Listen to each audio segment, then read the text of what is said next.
Red October, the October Revolution in Russia. And we're going to have Aleksandr Dugin joining us today. He's a very influential member of the press and a lot of political connections in Russia. He is listened to by those in power, Vladimir Putin and others. And we're going to have him talk to us about life in Russia under the Leninists, as well as what it's like today under Putin. We're also going to have Lionel joining us in the show. And there's some big news today as the masks that are coming off of the people in Washington, the establishment, even before Halloween. We're starting to see some major revelations happening with the DNC, with Hillary Clinton, with the dirty dossier. It seems like every day we're learning getting some new documents about what we've really been talking about and really knew all along. And that is the way that Hillary Clinton is projecting her corruption. You want to talk about corrupt oligarchs and so forth in Russia and other places? I mean, the whole situation with Hillary Clinton and this Uranium One is a situation where people know that if you want to do business in America, you can go to the Clintons and they'll sell you anything.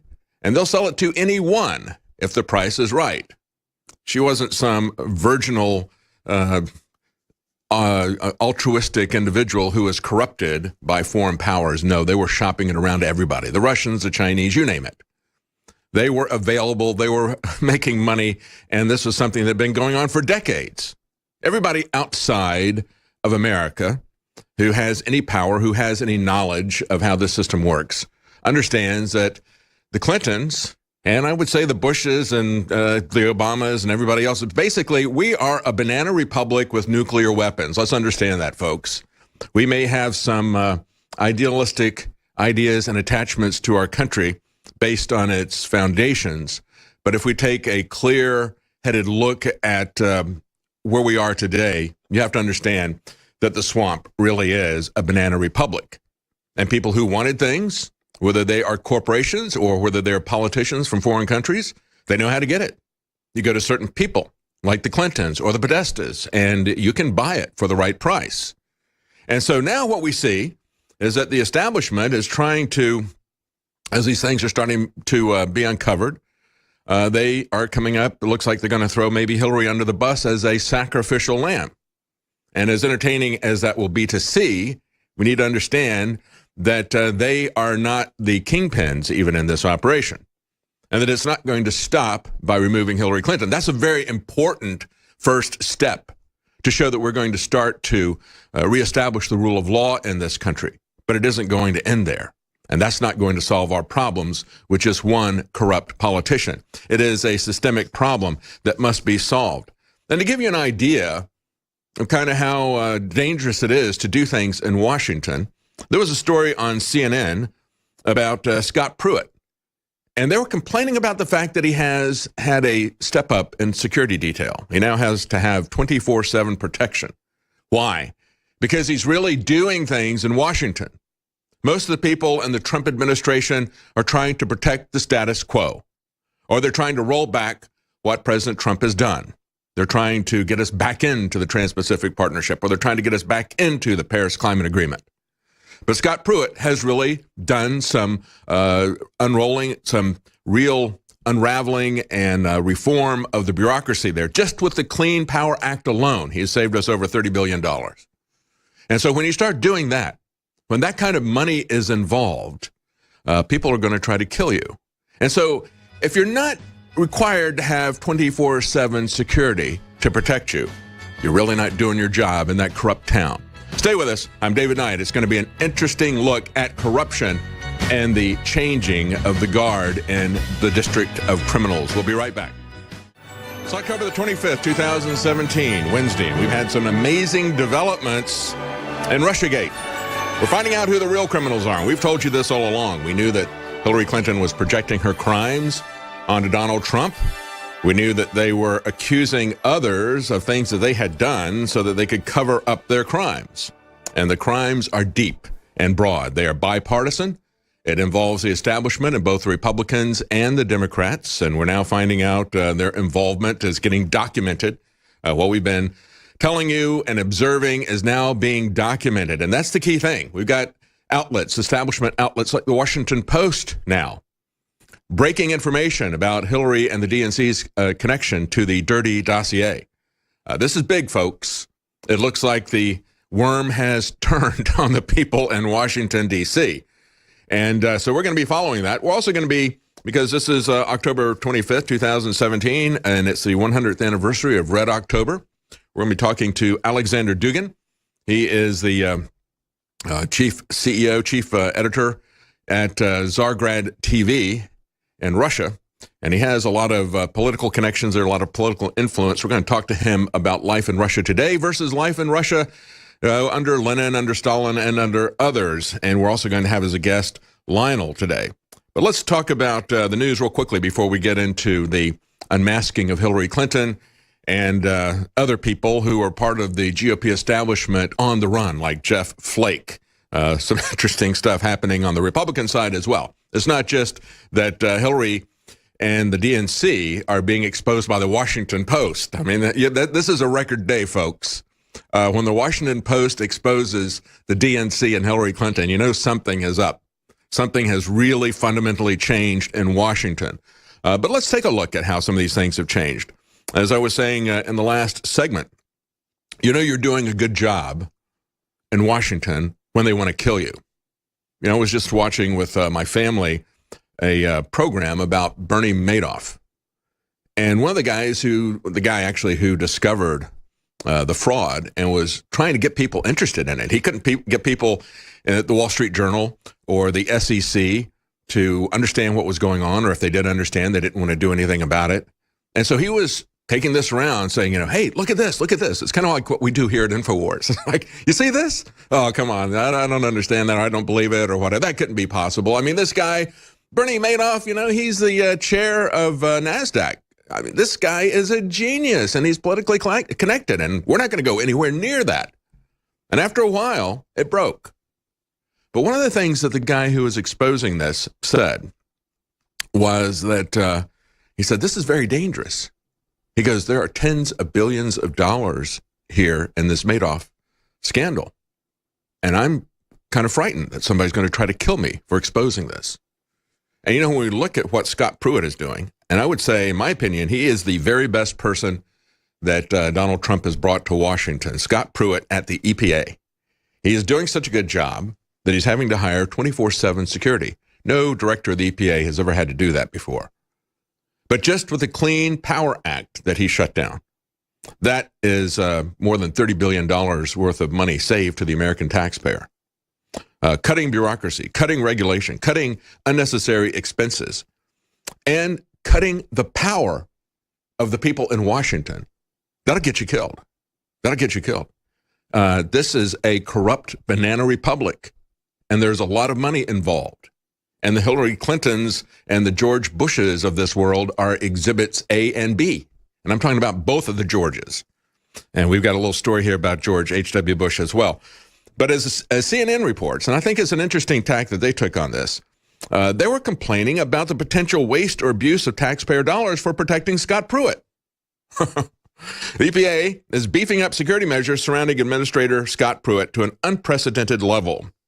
And they're saying salaries alone for the full team will cost at least $2 million per year. And I just pointed out in just one incident alone, he saved more than $30 billion.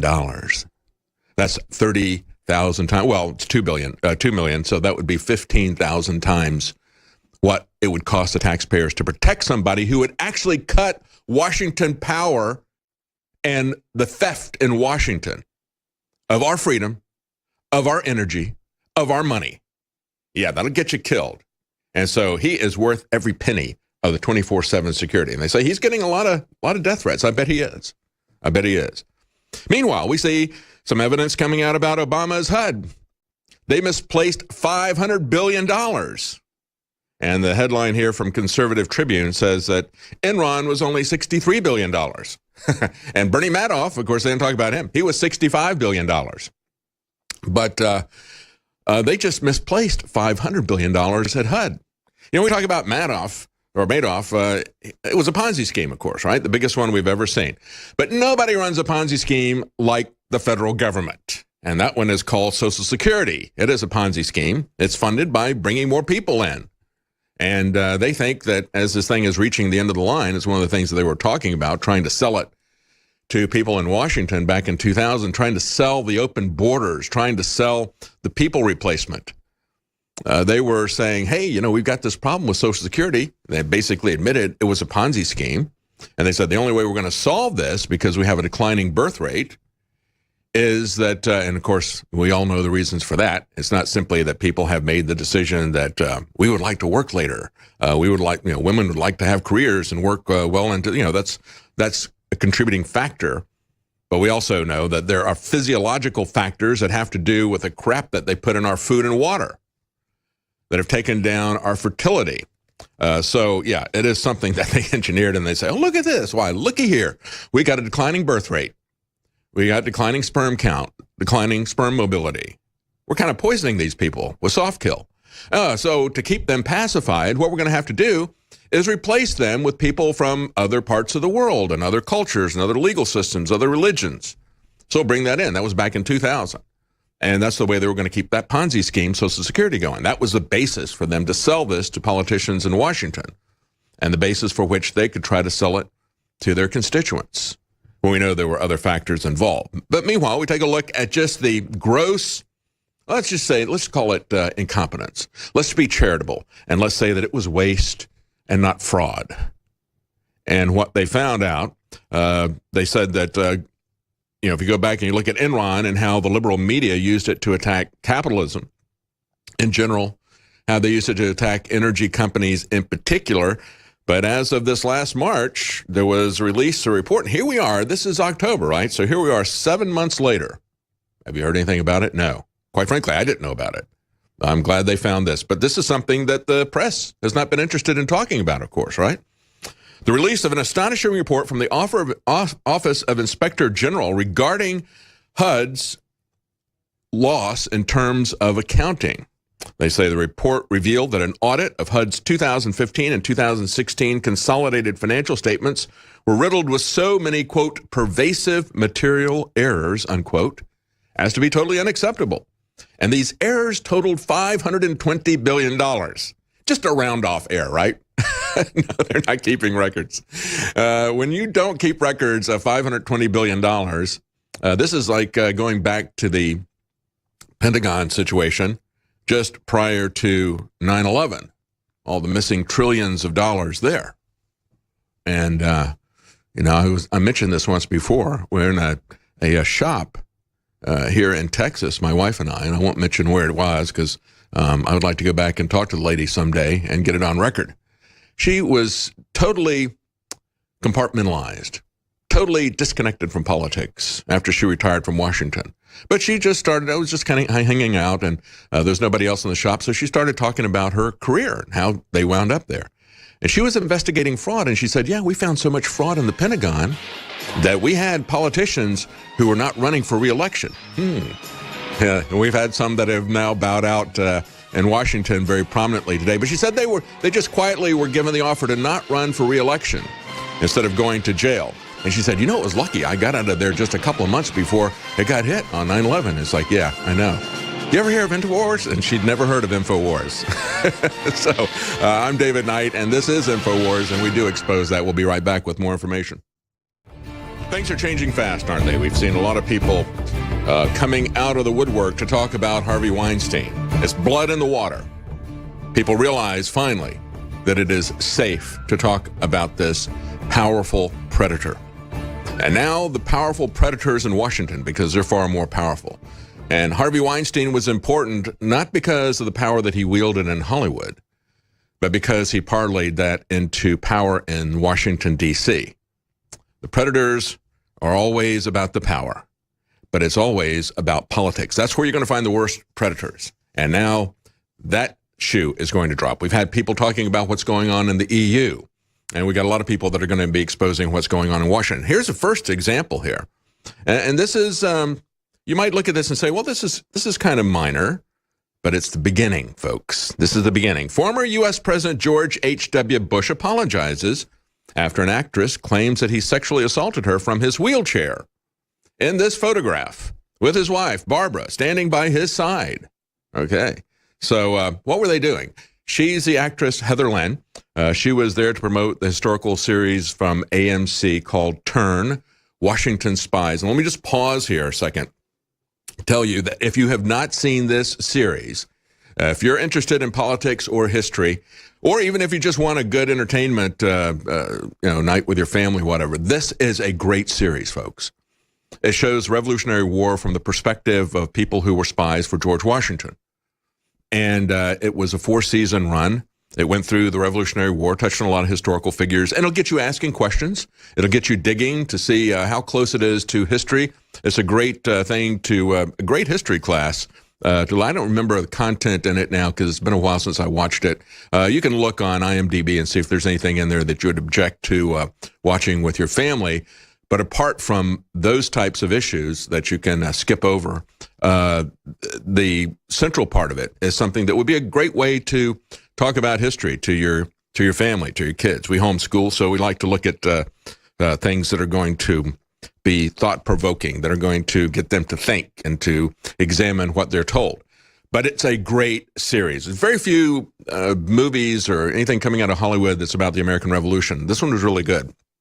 Nevertheless, she's there to meet George H.W. Bush 4 years ago to promote the TV show. She says he sexually assaulted me while I was posing for this photo or similar photo. He didn't shake my hand. He touched me from behind, from his wheelchair with his wife, Barbara Bush, by his side, and he told me a dirty joke.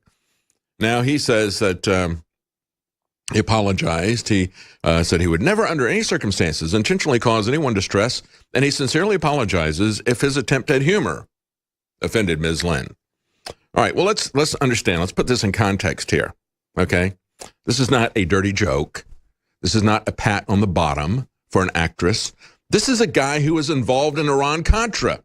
This is a guy who had no problem with the things that were done at the CIA, who had no problem creating a crack cocaine epidemic to fund an illegal war. Let's understand where this is coming from. Let's understand the suffering that was caused by the crack cocaine epidemic for their dirty little secret war. And this is a guy who has been accused by Senator John DeCamp and others of the Franklin cover-up. Look that up. There's a story about child abuse. There's a story about Satanism and child sacrifice, not just pedophilia. And it's something, and murder, okay? Child abuse, murder, Satanism. And it stretches from Nebraska to the George H.W. Bush White House. We're not talking about a dirty little joke and a pat on the bottom to an actress. This is the kind of stuff that is going to take down Washington. And let me tell you, there is plenty of this stuff floating around Washington, and it's going to come out. It's starting to come out now. They really have turned on Hillary Clinton. That's what I'm going to go to right now. But first, I want to tell you about what funds this operation. It's the things that we sell directly to you to help you with your health. And so we have some new sales that are beginning at InfoWarsStore.com. We have Silver Bullet and Winter Sun, our vitamin D3. Silver Bullet is our colloidal silver. Both of those are now 50% off. These are our favorites, and quite frankly, both of those are things that I use extensively during winter season because you don't get as much sun. And many people, there was an article just the other day about how many people have vitamin D deficiencies because they don't get outside in the sunlight. We're all kind of like latchkey kids now in America. We just kind of sit inside and we stare at our phones, or we stare at the television, or we read articles off of the internet, and we don't get any sunlight. And that helps to create a vitamin D deficiency. We called it winter sun because it used to be when people had a life outside of our electronic gadgets that you would get more likely to get colds and other things like that over the winter because you were less likely to get sun, much of it, or very strong sun. So vitamin D is an important supplement to help you fight that. Also, colloidal silver is as well. So both of those right now, 50% off. We're coming up into cold season. Great time to stock up and prepare for that. We still have, for a limited time, Brain Force Plus, 50% off. And we also have Super Male Vitality, 30% off, and Anthroplex, 50% off. And you can also get an additional 10% off Vitamin Mineral Fusion Drink Mix at checkout when you enter the code VITA10. VITA10. That's VITA10 to get 10% off our vitamin mineral fusion drink mix. It's a great tasting way to drink your supplements, to get your essential vitamins and minerals each day. And you can do that as a drink mix. It tastes great. And of course, you can make it taste like anything you want by putting that in there. Get 10% off with the code VITA10. All right, let's talk about the unmasking of Hillary Clinton and the establishment, even before Halloween. Even before we have all the memes about Hillary Clinton, the witch, and there's been many of those over the past few years, hasn't it? So appropriate. But just put this in perspective. This article from Gateway Pundit. Since inauguration, CNN has mentioned Russia over 16,000 times, according to Project Veritas. But CNN has only spent 4 minutes on the Clinton Uranium One scandal. How's that? 16,000 times Russia, Russia, Russia, Russia, Russia, Russia, Russia, Russia, Russia. And we're going to have Aleksandr Dugin from Zargrad TV joining us in the next hour. Meanwhile, they don't talk at all about the Clinton Uranium One scandal. As a matter of fact, they talk about it, they say, from October the 17th through October the 24th, and that's yesterday. CNN's reporters and anchors only mentioned the scandal twice. First on October the 19th, after President Trump scolded reporters for failing to cover it. Anchor Wolf Blitzer offered a 19-second explanation of what Trump was talking about. Now, for those of you watching CNN and MSNBC and you've never heard of Uranium One, here's what he's talking about. Wolf Blitzer also interviewed Jake Sullivan for just a little over 3 minutes, and he claimed that Trump's charge of corruption against the Clintons had no basis in fact, quote unquote. Surprisingly, Blitzer pushed back a little and brought up the Clinton Foundation that received hundreds of thousands of dollars while Bill Clinton was traveling to Russia to give speeches and collect enormous fees. But then, as they report in the Gateway Pundit, CNN hack Dana Bash brushed it off. It's simply a conservative conspiracy theory. What we know is that the president tweeted about it. Sean Hannity, Fox News, the conservative media from Breitbart to Talk Radio, they've been aggressively pushing this story of corruption. Yes, we have. Yes, we have. And the details are coming out now. But she said, mainstream media is ignoring it. We don't think it's important, and we admit that we're ignoring it because they were going to cover, but that's changed. The Washington Post is now talking about Hillary Clinton and the DNC being the funders of the dirty dossier. We'll have that for you right after the break. Stay with us. I'm David Knight. Let's get into the information warfare, because in the last 24 hours, we've had some major developments, as I said at the top of the hour. It's not even Halloween, and these witches and goblins in Washington, D.C. are pulling off their own masks. We had Hillary Clinton unmasked by the Washington Post. We had Jeff Flake unmask himself. And what we see with Jeff Flake and with Bob Corker are bitter losers just like Hillary Clinton. And I would say bitter losers of the establishment, because that's what all of them are. And as we look at this exposure that has just happened last night by the Washington Post, the exposure of Hillary Clinton and the DNC for being behind this dirty dossier, this dirty political tricks. I'm talking about dirty. We're going to talk about the evolution of this thing. The fact that it began with the establishment Republicans, and it was about business dealings. Then it goes to the Democrats, and they make it about dirty, perverted sex. Then, after they lose the election, it's picked up again by the other part of the establishment, the Republican establishment, Senator McCain. He grabs it, shops it around Washington, gives it to FBI Director Comey. So that's the way this whole thing starts. That's the way this has progressed. And it shows the character of these criminals. And it shows how desperate they are as they're losing. These are rats jumping off of a sinking ship. It was just 2 days ago that Hillary Clinton pushed back on reports about her involvement and her corruption, working with corrupt individuals who were being investigated for bribery, for fraud, for money laundering, and then giving them preferential treatment and pushing all of the legal obstacles out of the way so that the Russians could buy 20% of our uranium supply. That was just 2 days ago. And she was saying, all of that information, that's just baloney. That was Monday. That was Hillary Clinton saying that on Monday. She said, renewed focus on Russian uranium deals, says the Hill, during her tenure is no more than debunked baloney. Well, you know what? Here we are 2 days later, and we're finding out that Hillary Clinton herself is now debunked baloney. She said, I think the real story is how nervous they are about these continuing investigations. Yes. She projects all the time. She accuses other people of what she herself does. This is what she had to say, and this is precisely what Hillary Clinton has been doing. She said, Trump and his allies, including Fox News, are really experts at distraction and diversion. Now, the truth is that Hillary and CNN and their allies are experts at distraction and diversion. See, she's the real expert. She's been doing this for decades. And we've got the documents to prove it. Remember what we saw from WikiLeaks, how they colluded with the Democrats, how they worked with them, worked with Hillary Clinton specifically, giving her the answers or the questions for debates. I mean, they didn't give her any answers. They knew what the questions were going to be, and they passed that along to her. Donna Brazil, who was a reporter there, and then they brought her out, put her in the DNC hierarchy again. I mean, this is just, you can't make this stuff up, folks, except Hillary Clinton can. And so all the stuff that she does, all the collusion with CNN and the mainstream media, the fact that they cover for her, the fact that they lie for her, she projects that onto Trump. And she says, no, it's just a distraction and diversion. The whole phony narrative about Russia began with an effort to divert attention away from what she was doing in the primaries against Bernie Sanders. That information was leaked by individuals inside the DNC, and she wanted to focus attention on the messenger and not the message. And she didn't want the messenger to be somebody internal to the DNC, because that would basically, that's the message. You know, if you said, well, this is somebody who leaked this information, then you say, well, why would somebody within the Democrat Party, somebody within the DNC, why would they leak damaging information about Hillary Clinton, about how upset they are about the corruption inside that organization? So it had to be somebody outside of the DNC. It couldn't be an inside whistleblower. So it had to be somebody external. Let's go with the Russians.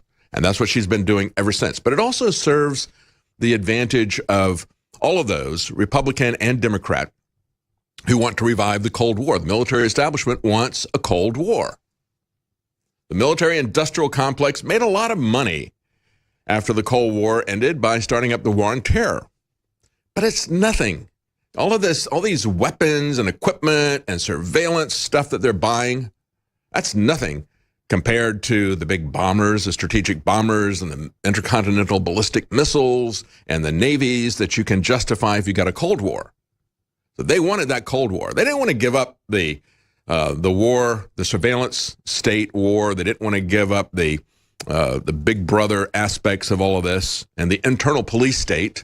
They didn't want to give that up. That's a nice profit center. They're going to keep that, but that's small potatoes compared to what they can make with a Cold War. So they want that Cold War. That's why they're keeping this Russian narrative going. But let's take a look at this amazing development in the last couple of days. We've got Washington Post now exposing Hillary Clinton. And as you have on this article on InfoWars, and it's something that's picked up by the Drudge Report, elites move to sacrifice Clintons just like they did Weinstein. And as Kit Daniels points out, the globalists in control of mass media are fixing to dump the Clintons much like they did Harvey Weinstein, albeit they did it for him for sexual improprieties instead of for political scandal. And he points that to an article from The Hill, which has typically been totally in the tank for the establishment, especially the Democrats. And now The Hill, they've hired one of the reporters that used to be at Circa, and he is now doing exposés on Hillary Clinton. And this is what they wrote. There's more than enough smoke for the FBI to investigate official government favors in exchange for big donations to the Clinton Foundation. But FBI agents ran into a hyper-politicized Attorney General in Loretta Lynch, whose public integrity section, how's that for irony? Her public integrity section shut down investigations of corruption for Hillary Clinton. Said it didn't have enough evidence to move forward. And that's quoting the Washington Post, okay? Back in October 2016. Now, and the DNC funding the Trump-Russia dirty dossier. Say the controversial, infamous Trump-Russia dossier that alleges President Trump is little more than a Kremlin puppet was in part funded by Hillary Clinton's presidential campaign and the DNC, reports the Washington Post. Now, I'm reading a summary of this from Sputnik News, but the story came from the Washington Post. The dossier was compiled by the research firm Fusion GPS that we're hearing quite a lot about lately. They finally went to testify in a congressional hearing. You know, we have people like Roger Stone, when they accuse him of being a Russian agent, he goes, please let me answer these charges in public. See, that's what we have under the Constitution. We have the presumption of innocence, and we say you can confront your accusers and so forth, and yet today what we have is, in a political environment, people are tried in the court of public opinion, and they don't get a chance to respond to those charges. And so all these political Democrats are coming after Roger Stone saying, you're a Russian agent, you're a Russian. No, I want to defend myself and answer those charges in public. And they didn't do that. They did allow him, after he begged for it, to talk to a Senate committee or House committee. I can't remember which it was that he talked to, but they would not let it be public. They would not let it be filmed either. And so you've got, on the other side, you got Fusion GPS partners, the two guys running the organization. They finally went to Capitol Hill, and every question they were asked, they pled the Fifth Amendment. And now we're starting to get some answers as to why. The dossier was compiled by that firm, Fusion GPS, that will continually take the Fifth Amendment. It was originally commissioned by unknown right-wing sources. See, it starts with Republicans. And they did that while Trump was running in the primaries. They thought they could shut him down. And they were originally coming after it in terms of trying to show something about his business dealings. Okay, after he won the nomination, the right-wing funders of the dossier backed out. And then Clinton and the DNC stepped in, and they took it from a situation of looking at his business dealings to coming up with some perverted sexual fantasy. Because, of course, they're Democrats. And maybe they consulted with Bill Clinton. How could we make this look really dirty? I'll tell you what you can do. All right, stay with us. We're going to get deeper into this. I'm David Knight. We'll be right back. Welcome back. I'm David Knight, and we're going to take a look at the details of what has been exposed by the Washington Post against Hillary Clinton, and also the involvement of key Republican figures. This comes on a day when we've had Jeff Flake out on us. He is not going to be in Washington anymore, this bitter loser who cannot get elected. He sees the handwriting on the wall. He's been weighed in the balance and found wanting. That's the translation of the handwriting on the wall. Same as Bob Corker. So one of them has come uncorked, as a Drudge Report put in there, and the other one has flaked out on us, and we're going to play some of what they had to say. Put that in context, but first we're going to take a look at Hillary Clinton and the DNC as exposed by the Washington Post. Never thought you'd see the day, did you? Something is changing in Washington. They're going to try to put her out there as a sacrificial lamb. That's the story we have up at Infowars.com. It's linked by Drudge. They're going to try to do damage control by cutting her off, because she's not the head of the snake. She's a very important part of the snake. She's been part of the snake for a very long time, but she's not the only one that they've got.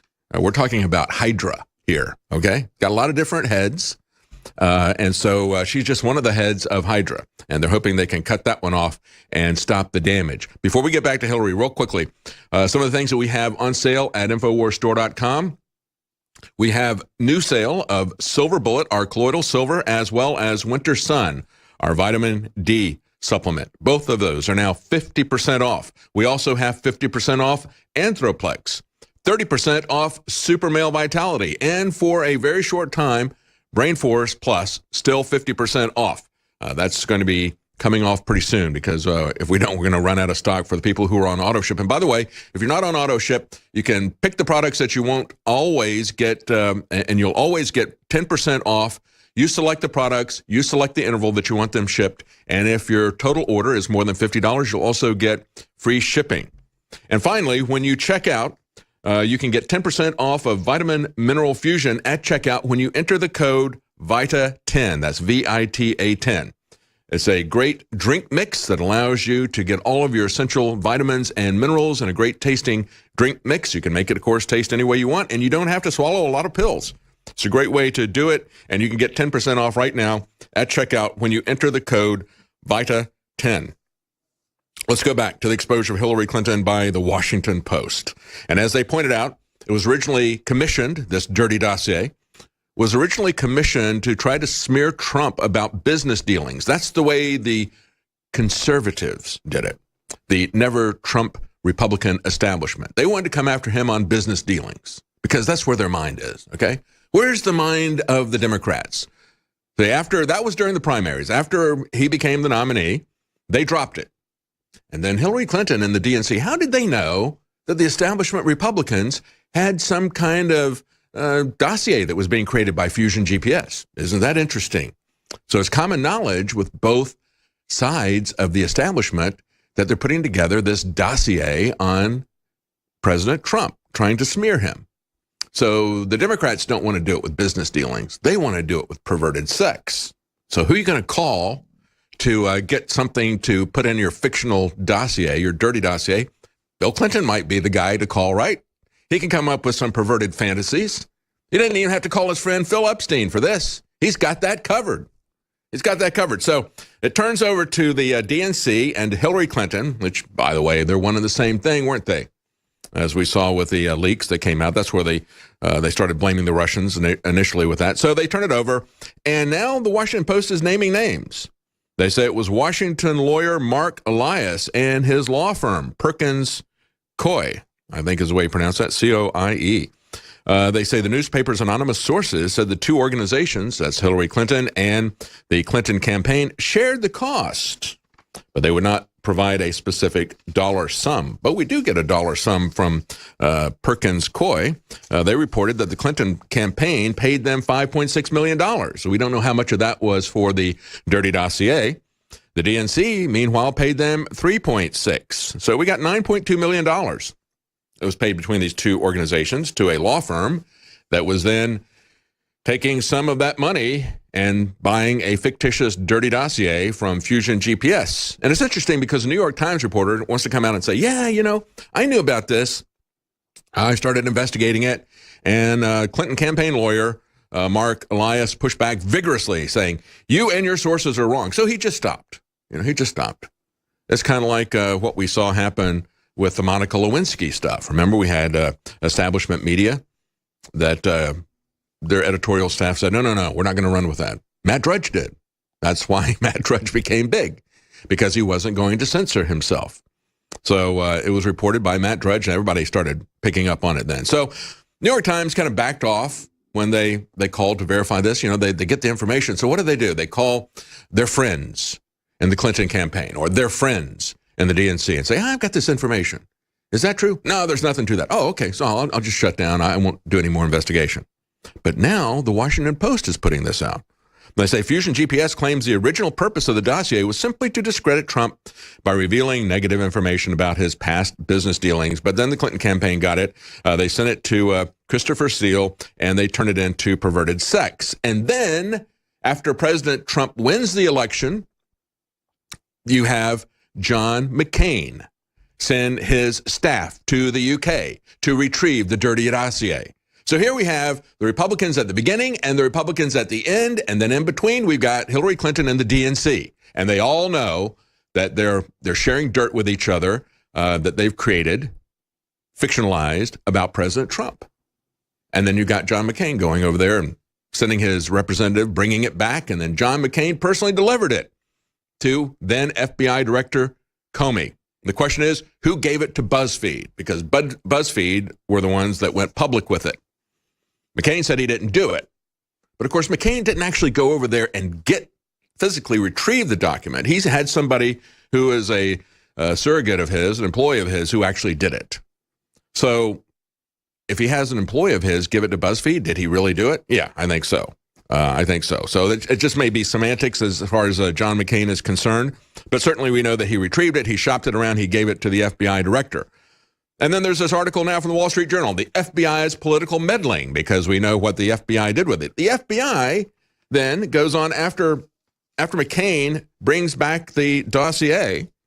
The FBI wants to pay Fusion GPS for more information, right? And try to hire these guys. Want to get more information from you guys.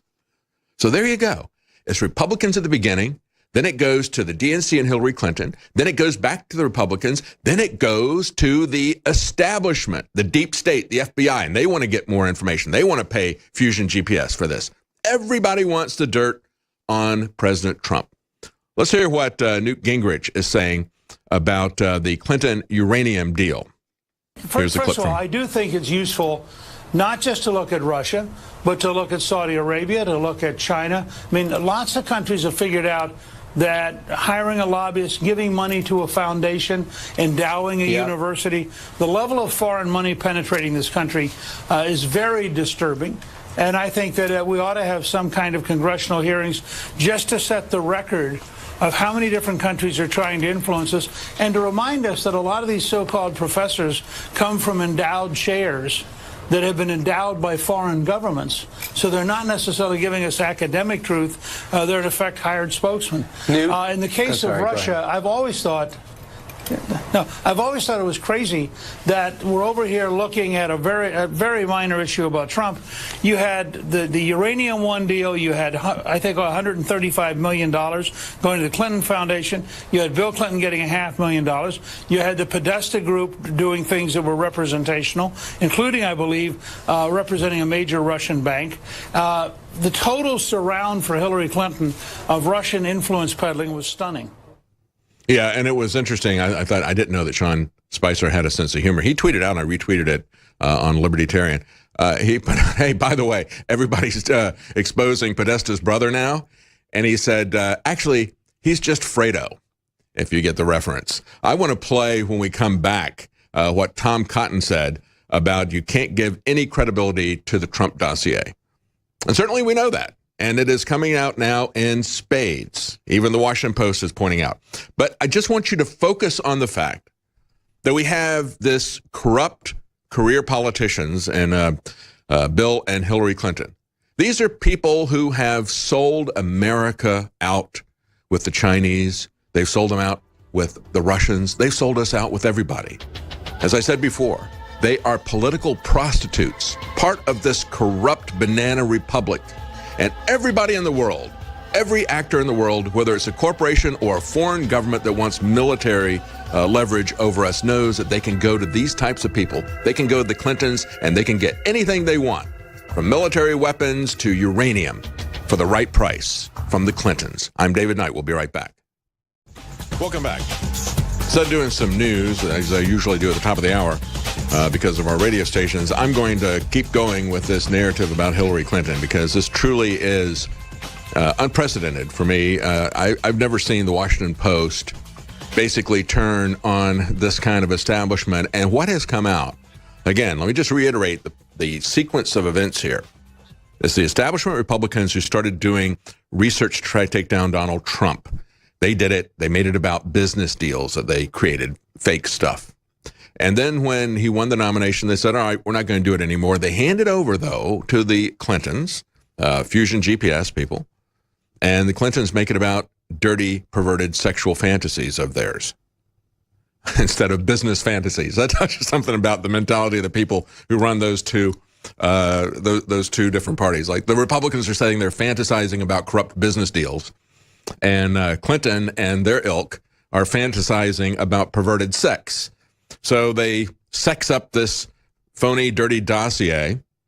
And then as President Trump wins, you have the Republican establishment in the person of John McCain, who wants to keep this Cold War going, who has a personal vendetta against President Trump, and is part of the establishment. Let's just not forget this, okay? Part of the establishment. And it was GOP leadership that blocked the investigation into the uranium deal as well. It wasn't just the corrupt Department of Justice within the Obama administration. It wasn't just Loretta Lynch. It was the establishment Republicans as well. How long have we told you that there aren't two wings of government? It's just one. It's one. It's one warbird, if you will, that is running along here. The Republicans and Democrats are two wings of the same bird. And Hillary Clinton is just one of the heads of Hydra that is being cut off right now by the establishment in an attempt to free itself from, the bear trap that she got her head stuck in. It was like, man, we're going to die if we don't cut off this head. So let's cut off Hillary Clinton, and maybe we can live to fight another day. That's the situation that the GOP and Democrat and media establishment are in right now. They're going to cut her off. and that's a good thing. And we need to keep cutting heads off of the Hydra. But anyway, you have McCain, who brings it back and shops it around in Washington, gives it to the FBI, and then the FBI wants to go further. Give us some more information. We'll pay you for that information. And then when we go back to the uranium deal, the story from the Gateway Pundit, stunning that GOP leadership blocked investigation into the explosive Clinton uranium deal. And here's the evidence. In an interview with Fox News Sunday, GOP Representative Ron DeSantis revealed Republican leadership blocked him and others from investigating the Clinton Uranium One deal. And we know that this was something that was under investigation. They said, wait a minute, the guys you're trying to sell this to in Russia, this is part of a bribery, fraud, money laundering investigation that had gone on for 15 months. Yet the committee that is supposed to oversee things that are critical to the national interests of America that should have stopped this, they ignore all that. The FBI ignored all of that. The FBI had a witness. The FBI threatened the witness. They said, you better not talk, okay? So we got the Democrats with the Obama administration saying, shut this down. You got the GOP establishment, as we're now hearing here, shut it down. We've got the law enforcement establishment, the FBI, threatening the witness who is going to blow the whistle on all this stuff. Shut it down. See? That's the key. It's the deep state. It's both parties. And DeSantis said, I've spoken with a confidential informant that helped the FBI uncover the bribery scheme. He's a member of the Oversight Committee. He said, clearly it is in the public's interest that this individual be able to tell his story to Congress. But he's been gagged, not just by the Democrats. He's being gagged by the Republicans. Will Jeff Sessions remove that non-disclosure agreement from that eyewitness and expose this information? We've got Grassley calling for it. Will Sessions do this? Why are they keeping this quiet? Stay with us. We'll be right back. I'm David Knight. Welcome back. It is a banner day, a banner week, as these things are starting to unravel, as they're cutting off the one head of Hydra, which is Hillary Clinton. We had on Fox News Sunday, Congressman DeSantis talking about Uranium One. And he said, we wanted to have this witness who was telling the FBI 15 months before the deal was approved by Hillary Clinton, by the Obama administration. They were investigating the individuals involved in Russia who were trying to purchase the uranium for money laundering, for bribery, for corruption and other issues, and yet they still approved this. And then they put a gag order on it. So you have to understand, we've got all the Democrats. We had Hillary Clinton. We had Eric Holder, who was there at the time. We also had Timothy Geithner, Secretary of the Treasury, all part of that committee that would approve sales like this that were of vital national interest. And the FBI, who was investigating this, they all covered that up. They all approved it, in spite of the FBI investigation. Been going on for more than a year. So there you have it. It's got the Democrats, you got the FBI, and then DeSantis brings in the Republican establishment as well. He said on Sunday, the informant that he spoke to had signed his original non-disclosure deal with the Obama administration Attorney General Eric Holder, and he was threatened with reprisal by the Justice Department under Attorney General Loretta Lynch when he tried to come forward in 2016. He said he was very afraid they were going to kill him. He said they're afraid. He said, I was afraid people in Washington would kill me. I was afraid the Russians might kill me. And the FBI threatened him with jail if he told people about the corruption that all of them knew about before they approved the deal. At the end of the interview, he said something that was very stunning. He said the GOP leadership blocked him from investigating evidence from the Clinton uranium deal. There you have it. The Democrats, the Obama administration, the FBI, the establishment Republicans all covered this up. The same people who did the same thing with the dirty dossier. The Republicans started it. They created some fantasies of theirs about corrupt business dealings with President Trump and the Russians. So that's the Republican fantasy, to try to shut him down in the primaries. Then when he wins in the primaries, the Democrats take it over. They put in their perverted sexual fantasies. Then when he wins, you've got John McCain, the Dr. Strangelove of the new Cold War, sends a guy to get it from the British spy who was writing this work of fiction and to bring it back. And he shopped it around personally. McCain personally shopped it around and personally gave it to FBI Director James Comey. And then he says that he didn't personally give it to BuzzFeed. Maybe it was the guy that he sent to get it, to bring it back. Here's Tom Cotton talking about the dirty dossier a couple of days ago, saying you cannot give any credibility to this thing. And now we know why, because the Washington Post has come out and said the same thing. But here's what Tom Cotton said before the Washington Post exposed this progression of events.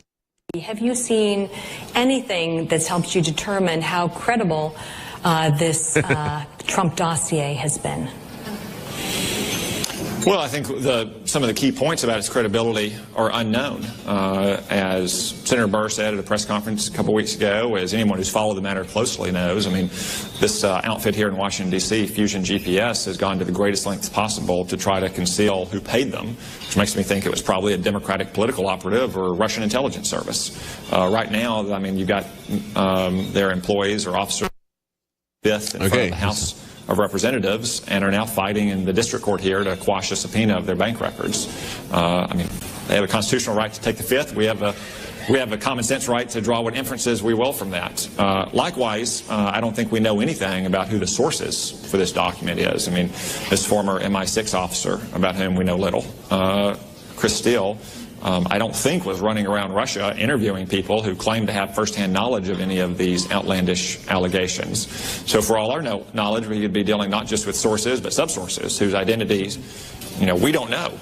And for that matter, who are being paid to provide salacious information, or if they were officers of Russian intelligence who were tasked to provide that information. So I think you can't give any credibility to it at this point. Certainly not until we answer those questions, nor have I seen any reason to do so. Okay, so that was a day or so ago. And what do you say? Things change very quickly. That was 2 days ago. He says, they're shopping this thing around. They go up there. They keep pleading the fifth, these Fusion GPS people. They plead the fifth when they talk to the House Intelligence Committee. So he goes, I don't think there's any credibility to this, but the question is, who paid them to make this stuff up? Maybe it was the Russians. It always goes back. The Russians are always the fall guys. Whenever they want to create some kind of a fictional thing, they always go, grab Boris Badenov and Natashka. We'll blame it on them. That's what they do. I mean, it's like, oh, the Russians must have done some dirty business dealings. Oh, the Russians must have set up some kind of a honey trap with Donald Trump. Oh, the Russians must have paid then to make none of this happen. Well, then the Russians must have paid to make all this stuff up. Are you getting tired of that? I mean, this is just absurd, just absurd. So now they've seen who paid for it. Yeah, it was Republican establishment figures who paid for it. It was the DNC and Hillary Clinton who paid for the next phase of it. And it was establishment Republican John McCain who shopped it around and got the FBI to try to pay for more of it. Okay? Didn't anything to do with the Russians. I mean, they were the convenient villains of this, as they always are. They did buy the uranium. They did buy the uranium. You know what? Vladimir Putin is trying to do things in his nation's interests. That's always the game. Donald Trump has said, hey, we're going to have nationalism here. And that means that you're going to try to get the best trade deal or whatever for your country. And we're going to try to do the best job for our country. But that's not the way the game has been played. Not by the Clintons and others. What they would do, it wasn't like Vladimir Putin came over and seduced this virginal Hillary Clinton, who was so virtuous, into betraying America for money. No, that didn't happen. Everybody knew how the Clintons operated. They'd seen what they'd done with the Chinese back in the 90s, with Charlie Tree and the rest of them. Remember, they gave Charlie Tree immunity to testify about what the Clintons had done. And usually what they do is they give somebody who is at the bottom of the scheme or who is a bagman or something, they give them legal immunity so they can get them to testify against the kingpins in the crime syndicate, okay, or the racketeering group, which is what the Clintons are. They're a racketeering group. And so usually you'll give immunity, the FBI would give immunity to somebody like Charlie Tree to then testify about what the Clintons did to betray this country to the Chinese. And they did. They gave immunity to him.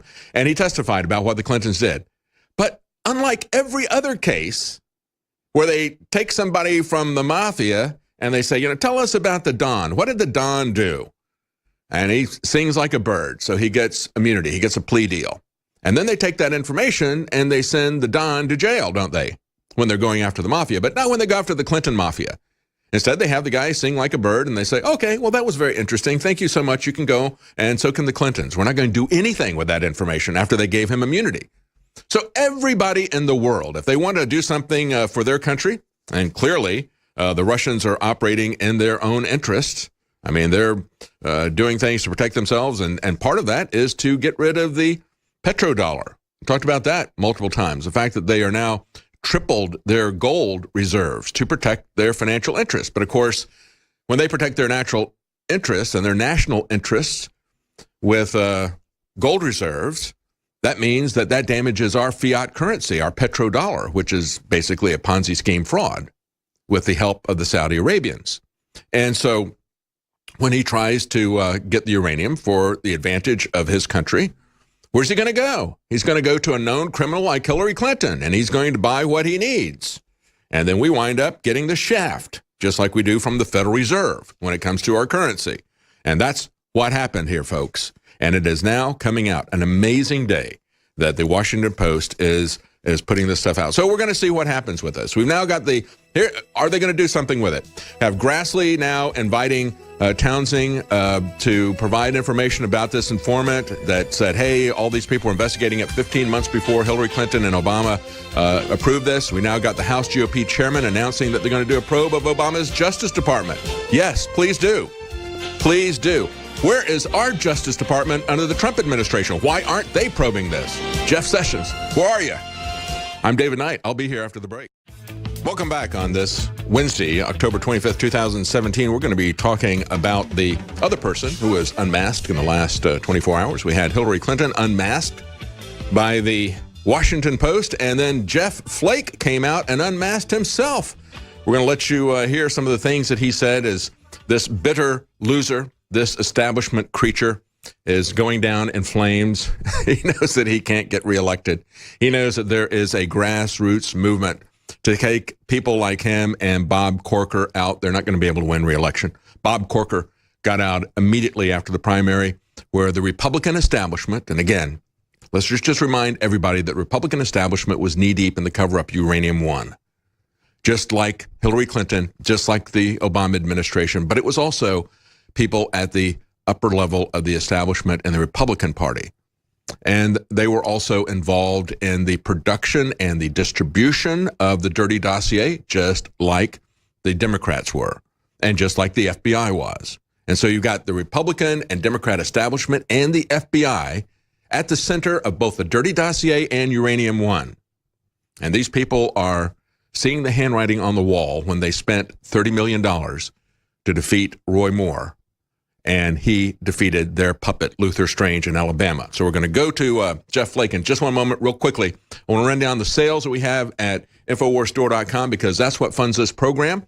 That's what funds everything that we do here at InfoWars. And we've got some new sales, big discounts on Silver Bullet, our colloidal silver, as well as Winter Sun, our vitamin D supplement. Both of those are 50% off. That's 50% off Silver Bullet and Winter Sun.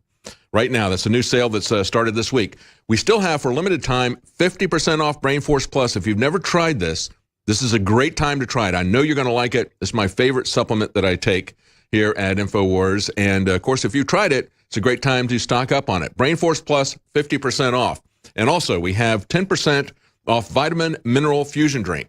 That's a great way to get all of your essential vitamins and minerals without taking a handful of pills. And it is a great tasting drink mix, and you can make it taste like anything you want and just drink all your vitamins very quickly. You can get 10% off right now if you enter the code at checkout, VITA10. That's VITA 10. Get 10% off Vitamin Mineral Fusion Drink at checkout when you enter the code VITA10. All right, let's go to Jeff Flake, and let's hear his bitter statements attacking President Trump as he said, I'm going to quit. That's it. You're not going to have me to kick around anymore. I know that I can't win the re-election. So this is what he then did within the last 24 hours. Here's Jeff Flake. We must never meekly accept the daily sundering of our country. The personal attacks, the threats against principles, freedoms and institution, the flagrant disregard for truth and decency, the reckless provocations, most often for the pettiest and most personal reasons, reasons having nothing whatsoever to do with the fortunes of the people that we have been elected to serve. Yeah, did he say anything None about of these Barack appalling Obama? features I don't remember of our that. current Did he politics criticize Obama should for that ever be stuff? regarded as normal. We must never allow ourselves to lapse into thinking that that is just the way things are now. But he did If that we all through the simply Obama become inured to administration. this condition, thinking that it is just politics as usual, then heaven help us. Without fear of the consequences and without consideration of the rules of what is politically safe or palatable, we must stop pretending that the degradation of our politics and the conduct of some in our executive branch are normal. They are not normal. Okay, let's let it go at that, because this guy goes on and on and on, pontificating with his moral superiority when he went along with everything that Barack Obama did.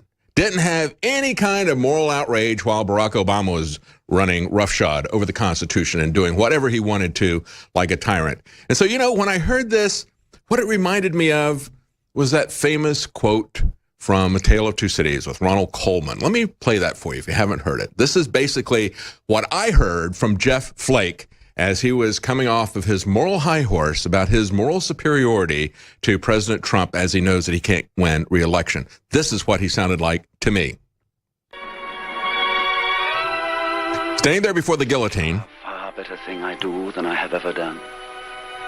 It's a far, far better rest I go to than I have ever known. Yeah, he stands right there as he's headed towards the political guillotine that was called the 2018 election. And so he comes up here with this moral superiority. Let's listen to some of the nonsense coming out of Bob Corker. Let's go to that clip. He's obviously not going to rise to the occasion as president. Do you think he's a role model to children in the United States? No. You don't? No, absolutely not. I think that, you know, the things that are happening right now that are harmful to our nation, whether it's the breaking down of, we're going to be doing some hearings on some of the things that he purposely is breaking down, relationships we have around the world that have been useful to our nation. But I think at the end of the day, when his term is over, I think the debasing of our nation, the constant non-truth telling, the name calling, the things like, I think the debasement of our nation will be what he'll be remembered most for, and that's regretful. And it affects young people. I mean, we have young people who, for the first time, are, you know, watching a president stating, you know, absolute non-truths, non-stop, personalizing. Yeah, he's exposing what you're doing. Let's leave it at that. You know, he wants to talk about how, isn't this awful? I mean, all these relationships that President Trump is shutting down. You know, like those relationships, those cozy relationships that Bob Corker stood for between the insurance companies who are getting subsidies by stealing money from Fannie Mae and Freddie Mac investors. He was one of the guys who was blocking that, standing astride that, propping up Obamacare. Yeah, let's talk about relationships, your relationships with the crony capitalists that you were robbing the American people of. You know, he's very upset because President Trump has been exposing their corrupt game plan and has been shutting it down. That's what he's upset about. And he's upset, just like Jeff Flake, about the fact that he's not going to be able to win re-election. That's what these guys are really upset about. Trump has exposed their game. They are hanging out there. I mean, when you look at Obamacare, that alone was going to take down Bob Corker. But he's a corrupt part of the business establishment. When you look at Jeff Flake, he's a junior partner of John McCain. Two of them coming out of Arizona. It's going to be kind of interesting now because we're going to have both senators in Arizona. Both of these positions are going to be up for re-election pretty soon. Flake was going to be running in 2018, and we don't know when the replacement for McCain is going to be taking place. We've got to wait for medical issues to play out in his particular case. And so we're going to have two Senate elections there in Arizona. The only good thing about that might be that we won't have so many conservatives running against each other. Maybe they can decide which ones are going to run in which elections so they don't cannibalize that and let an establishment player come up through the middle because all the conservatives and Tea Party people are running against each other. All right, we're going to be talking in the next segment to Aleksandr Dugin, very important media figure in Russia. We're going to talk to him and get some perspective on the Russian Revolution. October 25th, 2017, 100 years after some significant events in Red October. And we'll talk to him about what's going on in Russia today.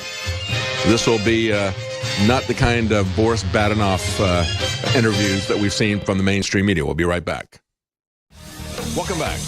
It's October the 25th, 2017. It's 100 years after a very significant event in the Russian Revolution, known as the Red October by many people. I wanted to talk to Aleksandr Dugin. He is a very influential person in media and in politics in Russia, so I wanted to get his perspective on 100 years after the Russian Revolution. He wrote a book called The Fourth Political Theory. This is something that has had a lot of influence in Russian politics. And he has also started a new political party, a new movement, the Eurasia movement that he calls. And the political party is the Eurasia Party. And it is a fully vested Russian political party. But I want to get his perspective on a lot of different things. He was also involved with the religious restoration in Russia. The Orthodox Church is in the ascendancy here now that we've seen the communist move aside. That has now become a cultural center in Russia as well. So thank you for joining us, Mr. Dugin. Hi, thanks you to invite me, Mr. Knight. Thank you so much. And you know, I want to, because we're here at the anniversary of the Russian Revolution, and because you've been so involved with the Orthodox Church and the revival of Christianity post-communism in Russia, comment a little bit about what happened to people and to Christians after Lenin took power. The October Revolution is the part of our history. In order to understand the meaning of this event, we need to have the idea about Russian history, what we are, what we have been, and what have we suffered during Soviet time. So first of all, Russian identity is linked deeply with Orthodox Church. The Orthodox Christianity is our identity. It's not only the part of our identity, is the essence, it is the access of our identity. We became the people with Christian faith. So before, we have no idea about what we have been before Christianity. So our identity was made, was constructed, was organized around this Christian Orthodox tradition. And Bolsheviks, they have destroyed precisely this essence of Russian people. And that was the great catastrophe of our history, because that was the end of time. In our history, we have passed through some ends of time. In the time of in the 17th century, we have passed very difficult period about this the split of our Orthodox Church for old believers and new believers. That was as well considered by the Christian conservative part of our society as end of the time and as coming of Antichrist. But that was only part. The old believers they believed in traditional foundations of our Christian tradition. They were very negative. They had negative attitudes toward modernity, the Western modernity. They were very proud to be Christian Orthodox. Instead of them, they and old believers were defeated in front of modernity. And in the beginning of the 20th century, in the October Revolution, that was the second end of time in our history, because this time was destruction not only of the part of our church, but that was the destruction of all our Christian identity. And the people who have won, have usurped the power in the they were completely alien to our tradition. They were culturally, ethnically as well. They were not Russian. They were globalists. They were internationalists. They hated Russian identity, and they have destroyed all the foundations, existential foundations, intellectual, metaphysical foundations of our identity. And that was the end of time, end of Russian time. Mr. Dugin, I want to interject here because, when you're talking about this and you're saying that the Orthodox Church in Russia was really kind of the foundation of the culture, the foundation of the nation. I would say that Vladimir Lenin would agree with you because, he went specifically after the churches to destroy them. Marx had said that it was the opiate of the masses. And so what he did was he realized that in order to make a new society, he had to tear down the foundations of the existing society, the foundations of both the culture and the legal system and everything, by going after the church. And so I think that was a key part of what he did there. We had, you remind me in a lot of ways of Aleksandr Solzhenitsyn, who said that men have forgotten God.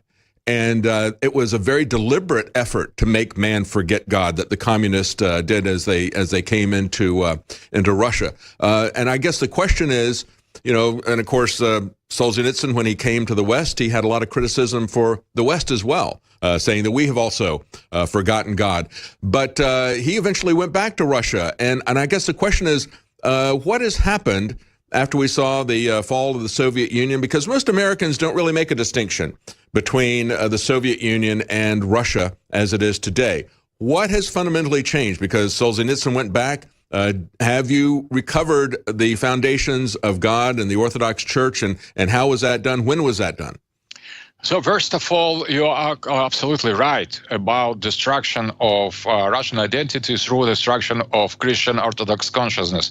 So without Christian roots, without our belief in God, we could not exist as a people, as a nation. We was formed around that, and that make our basis.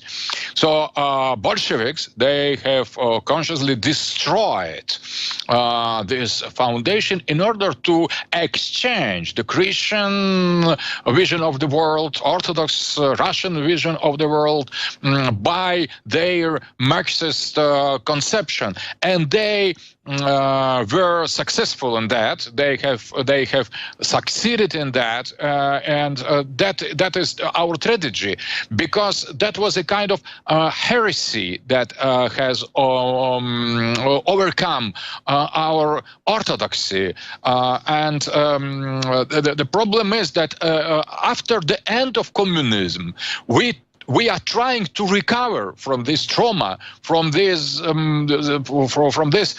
catastrophic period, but it seems to be very difficult. We are not more absolutely.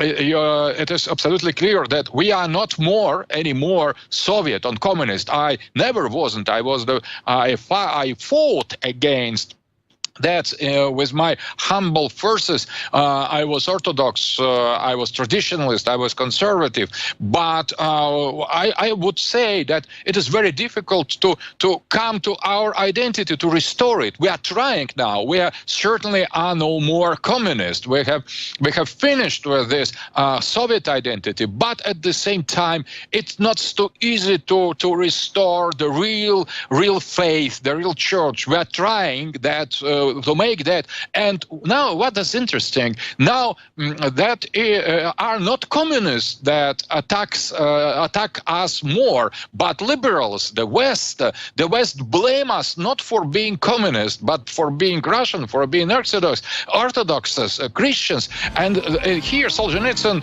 is quite right, because it is not only Russians that have lost the belief, the faith in God.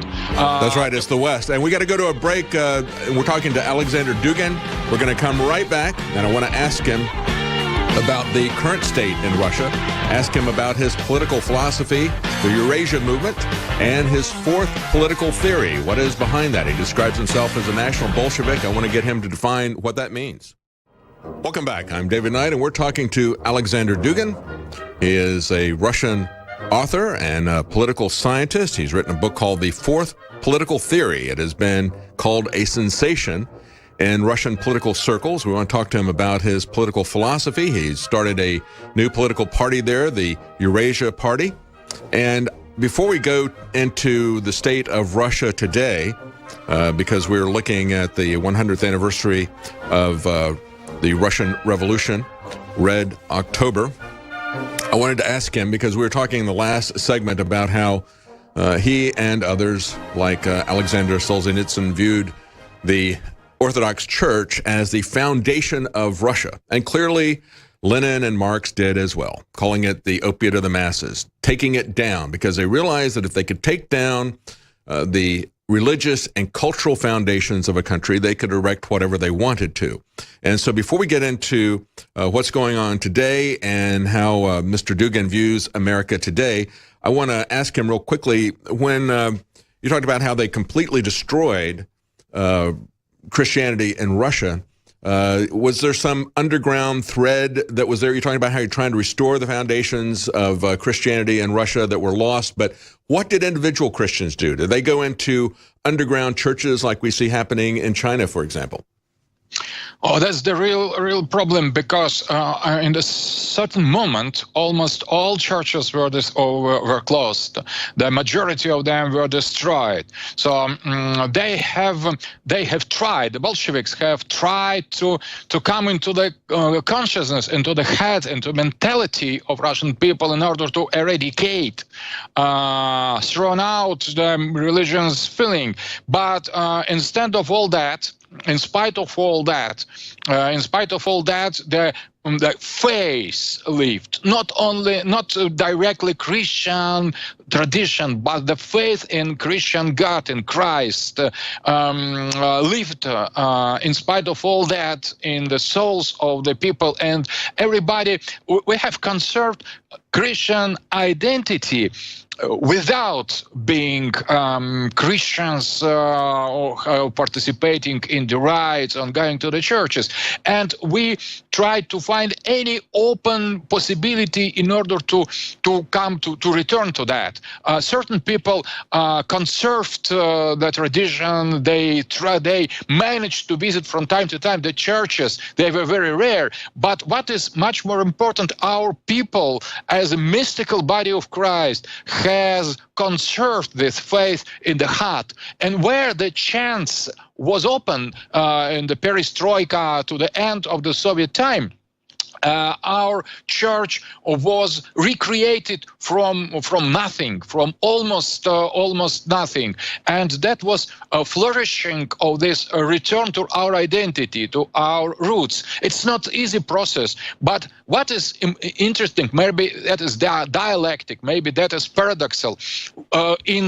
In spite of the communist dictatorship, atheist, materialist, Marxist, Leninist dictatorship orientated against our faith, we rest Christians. We have saved our faith, and in the new possibility, when the kind of the shadow of liberty arrived, we have used it in order to restore our church consciousness, our church. And that is completely opposite to what is going on in the West. West is so-called free, but you now is much more atheist, Marxist-Leninist that we were. So that is interesting. So that... and you know, I think at the center of this, Mr. Dugin, is Lenin himself, the guy who led the October Revolution.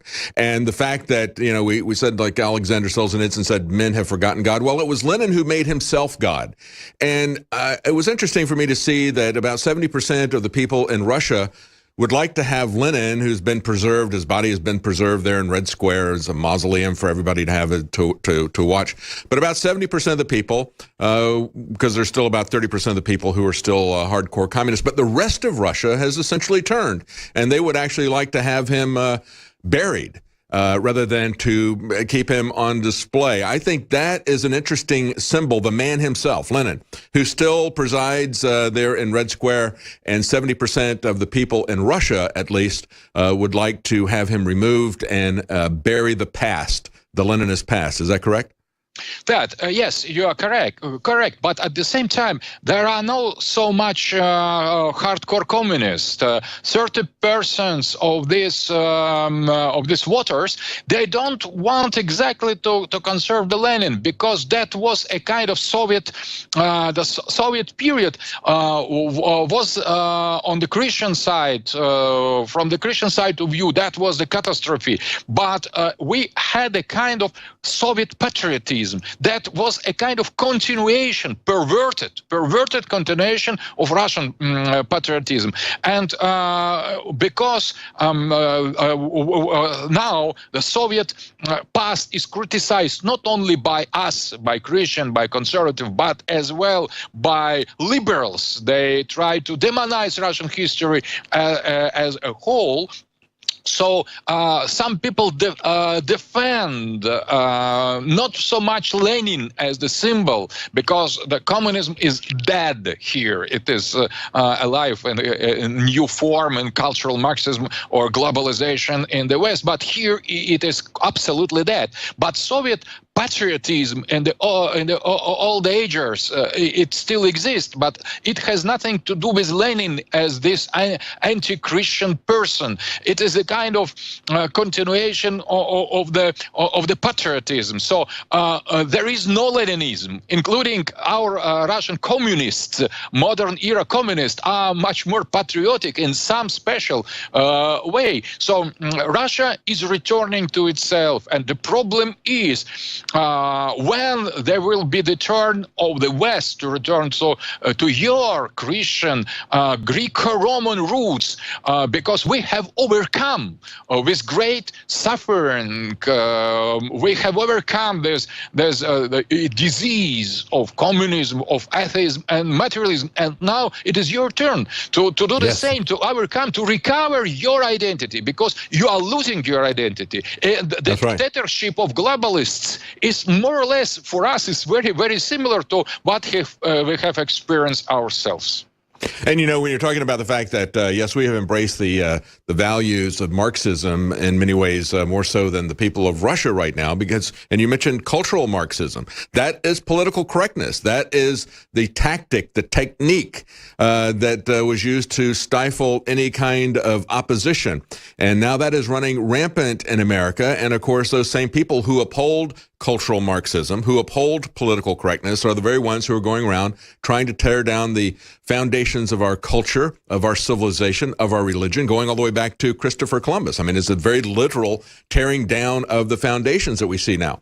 Now, you've spoken about the globalists. You're a very anti-globalist, but I wanted to ask you a little bit about, and we're going to have to take a break in about 2 minutes or so, but if I can, I'll keep you over to one more segment.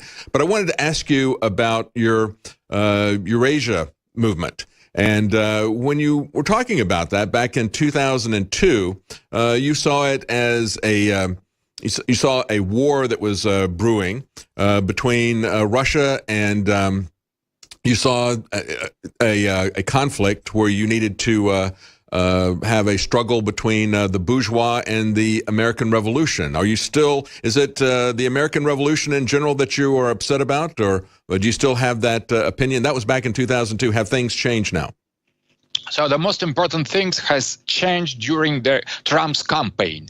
So I never thought about very existence of American people as the power that could say no to the globalization, that could say no to this global government, to this interventionism. And this decision to support Donald Trump of American people is, in my eyes, more important than Trump himself. So there is new force, new subject in the history that appears. And now I think that we need to reconsider our relations. So we should not be in the war, United States against Russia, Russians against Americans. We have committed many sins, many bad, evil actions, both of us, our people and your people. But now we are in danger, and our enemy enemy is unique. It attacks us and attacks you.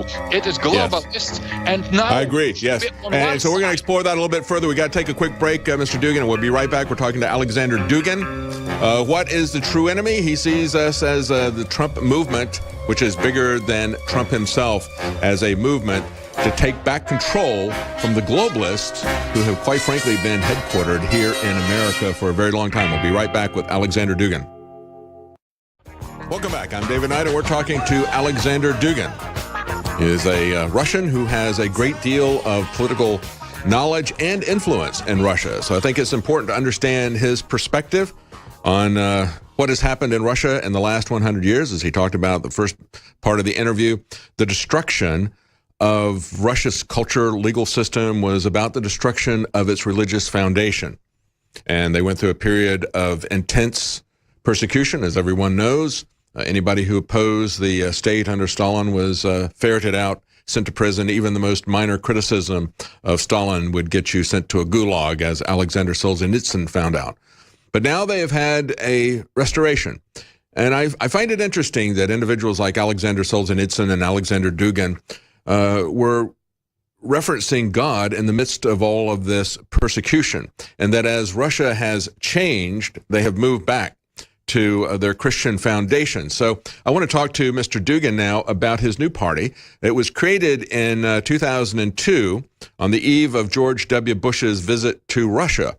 And Mr. Dugin, I'm reading a Wikipedia entry here about it, so maybe you can correct this, because we know that Wikipedia is not the final word on anything. But this is a political party that you founded, and some of the things that you said: in principle, Eurasia, which is what you're talking about, and our space, the heartland Russia, remain the staging area of a new anti-bourgeois, anti-American revolution, rejecting Atlanticism and refusing to allow liberal values to dominate us. So could you clarify what you mean by that? As we were going to break, you were pointing out the fact that this was really a response to globalism that was being, where America was essentially the seat of globalism, as we see with George W. Bush and his New World Order. Was that what you were reacting to, or is there anything in particular about America that you find incompatible with Russia? I think from what I've heard you say the last several years, that was 15 years ago, last several years, and with the changes in America with the election of Donald Trump, and the changes, I would say, also that are happening globally and in Europe, that things have changed now. We're seeing a devolution, and we're seeing people pushing back against a lot of the, when we talk about liberal values, I'll let you define what you mean by liberal values. But go ahead, your comment on what you mean by Atlanticism. So in the geopolitics, and that is a kind of science of political analysis, there are two positions: sea power and land power. That was this science, geopolitics, was introduced by British man Halford Mackinder in the beginning of 20th century, and that was accepted in the political elite. I have met once in Washington deceased Brzezinski. He was representative of this Atlanticism. What means Atlanticism? That is idea to organize the global planet, the whole humankind, the mankind, around only Western pole, and the pole of modernity, of so-called human rights ideology based on Anglo-Saxon values of individualism and capitalism. And that is Atlanticism. On other part, that was on other side, that was land power. Land power, it is the same as Eurasia and heartland. So geopolitics, they consider the world as the great war between sea power and land power, and that was not introduced by us. That is the major law of geopolitics, and always that was. The West knew that, and Atlanticism was established strategy of world domination, and we dealt in Soviet epoch with ideological tools to understand that. And after the fall of the communism, I have introduced Mr. Dugin, we got to take a break. I promise that when we come back, I'm going to let you, we're going to go straight to your reply here so I don't do a long introduction. And we'll let you define Atlanticism and the inherent conflict that you see between land and sea power and between perhaps Russia and America when we come back.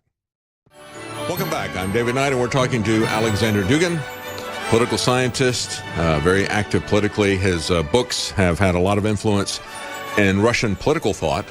And so we would like to find out what his view is of the world here, because there's a lot of people in Russia that share his thought. He's been very influential there. And I'm going to go right back to him because we've had to cut him off a couple of times here with hard breaks that we have coming up. He was just defining for us how he defines Atlanticism, something that he said came from British geopolitical thought. So I want to go back to Professor Dugin, Aleksandr Dugin, and go ahead, continue with what you were saying about Atlanticism. So Atlanticism is the same as liquid society, as the civilization based on matter, on technology, and the opposite civilization, land power, it is solid society, the society based on conservatism, on tradition, on on hierarchy, on traditional society.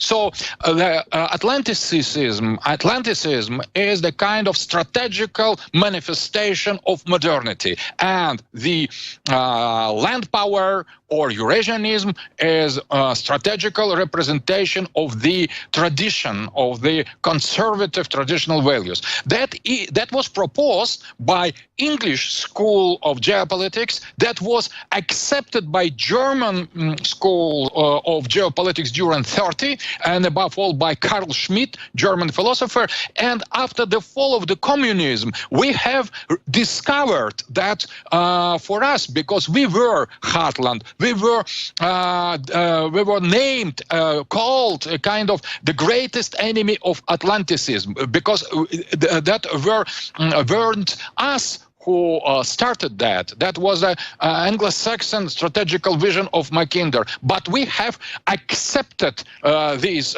logic, and we declared our will to restore our power, our might, our sovereignty as independent pole of power in the world, and the balance of powers. And globalism was new edition of Atlanticism, of a new edition of imperialism. But little by little, we have discovered, and the end phase of this discovering was the Trump's campaign, that the West, the European and American society suffer from the same Atlanticism, from the same evil power of transnational elites, and we shouldn't play the game of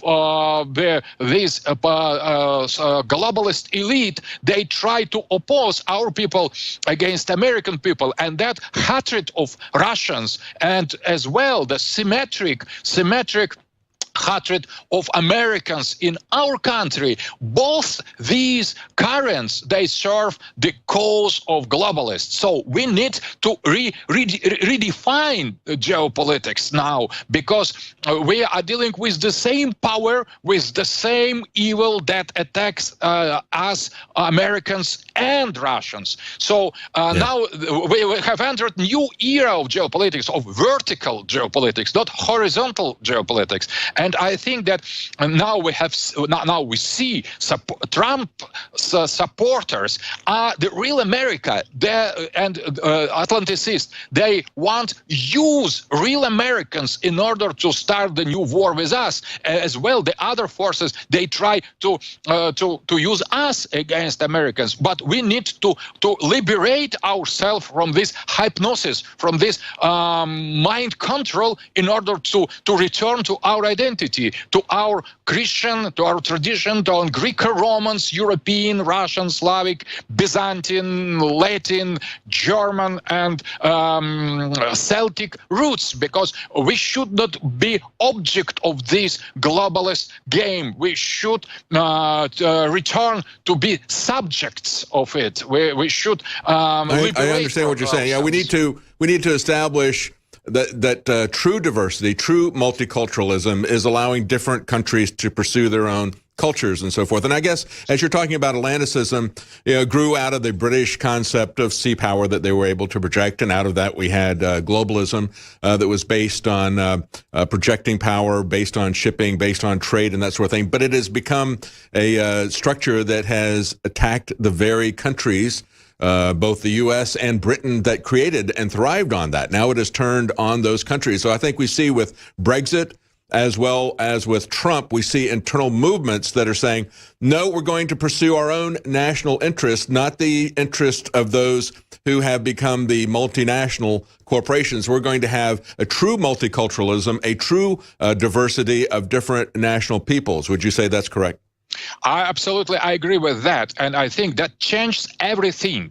We have nothing against Anglo-Saxon accents. We have nothing against Englishmen. We have nothing against American. But American Revolution was anti-British precisely because it was continental. That was a revolution against sea power. That was liberation from this imperialistic control. And when Great Britain has quitted European Union, it is liberation for both, for Europe from Great Britain and Great Britain from European globalists. So that is the double victory. And now when the people of Great Britain, when the people of United States are returning to their own goal, so we are friends in the creation of multipolar world. We have nothing against us because we have no problem, no quarrels about the territory of the zone of the influence.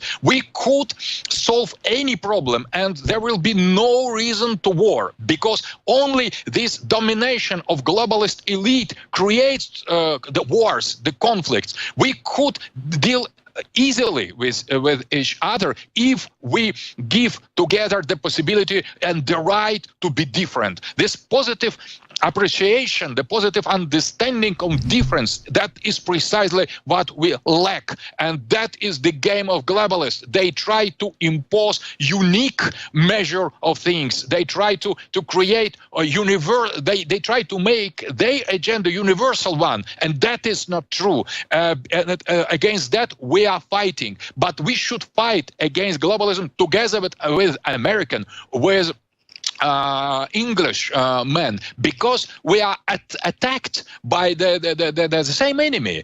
They try to destroy our identity, and they try to replace our population by migrants, and after that by robots. That is clear. It is not only replacement by European people, by migrants, refugees as well. The migrants, the Muslims and refugees will be replaced by the cyborgs and robots. And that is that is the evil and the ill psychology of globalization. We need, for example, they try to destroy the difference between sexes. After that, they will destroy the difference between cyborg and man, and they are going in that direction. We need to stop them together. That is new adjustment, new vision of geopolitical challenge that we have in front of us.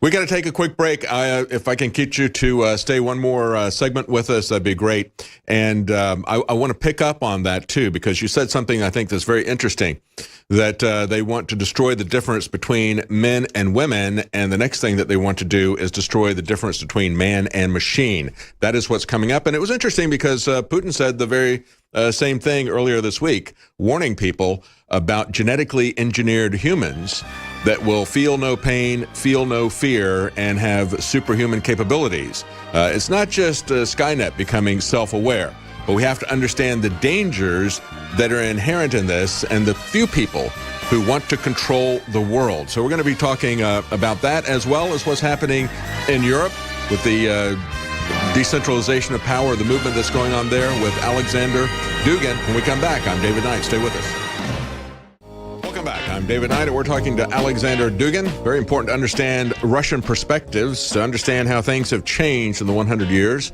since the October Revolution. We talked about the fact that now 70% of the people would like to see Lenin dead and buried. He is dead, but he's still on display. So there has been a change in Russia that I think many Americans don't understand. But I found it a very interesting discussion with Mr. Dugin, because as he's talking about the traditional understanding that came actually out of British political thought, geopolitical thought, talking about land and sea, when I go back and look at the last 100 years, I think something that parallels that is the consolidation of power that began about the time of our Civil War here in America, as well as in many nation states. Italy, for example, there was a struggle between agrarian and industrial. And of course, that kind of parallels the struggle between land and sea.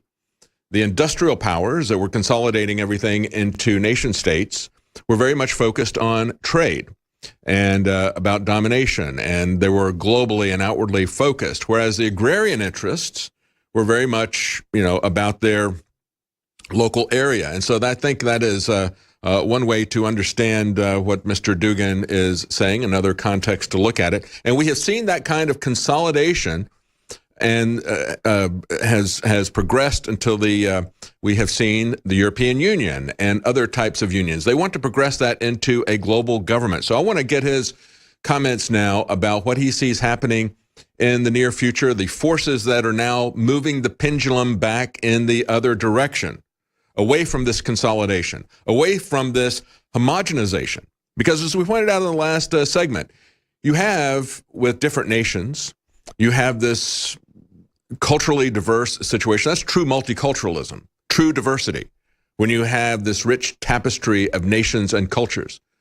But multinationalism, globalism, seeks to destroy that. It seeks to join everything together into one and to reduce all of the cultures and take away the religions and essentially make themselves gods. So let's continue with that. We were just starting to talk about, and I thought you had an interesting observation, Mr. Dugin, about the fact that they want to erase the differences between men and women, and they also want to erase the differences between men and machines. I think that's where we are now in terms of the struggle that we see happening. And of course, we had Vladimir Putin talking about the danger of genetic engineering, the danger of cyborgs, and that is a part of it. It's not just artificial intelligence, but it is also the messing with the human genome that is going on right now.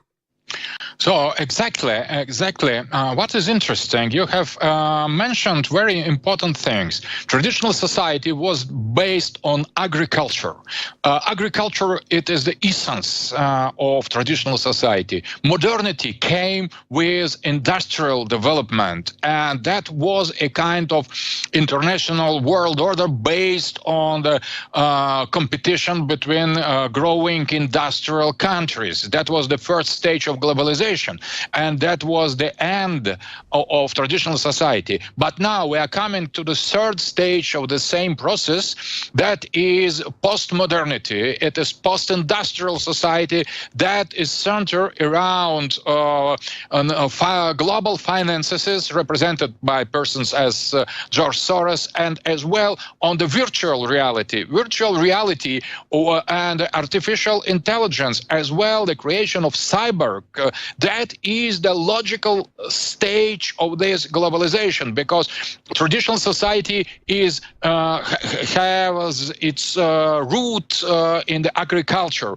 A modern society is much more sea power, because it is much more easy to move. And finally, the real globalization is achieved in the next step, and that is up to the certain moment inevitable. If everything is inevitable, we could avoid everything, but the logic of the development of the industry, of the technique, of the industry, of capitalism is going in that direction, and following this direction, as globalists suggest, we will lose absolutely. For sure, we lose our human identity. We have lost our tradition. We have lost our religion in the first passage toward modernity. After that, now we are losing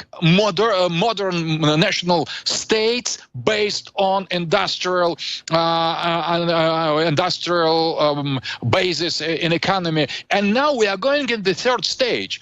But all that is decision. It is not something natural. Nothing with man is natural. We are deciding, and we could decide for globalization, for this step, and that will mean exactly bye-bye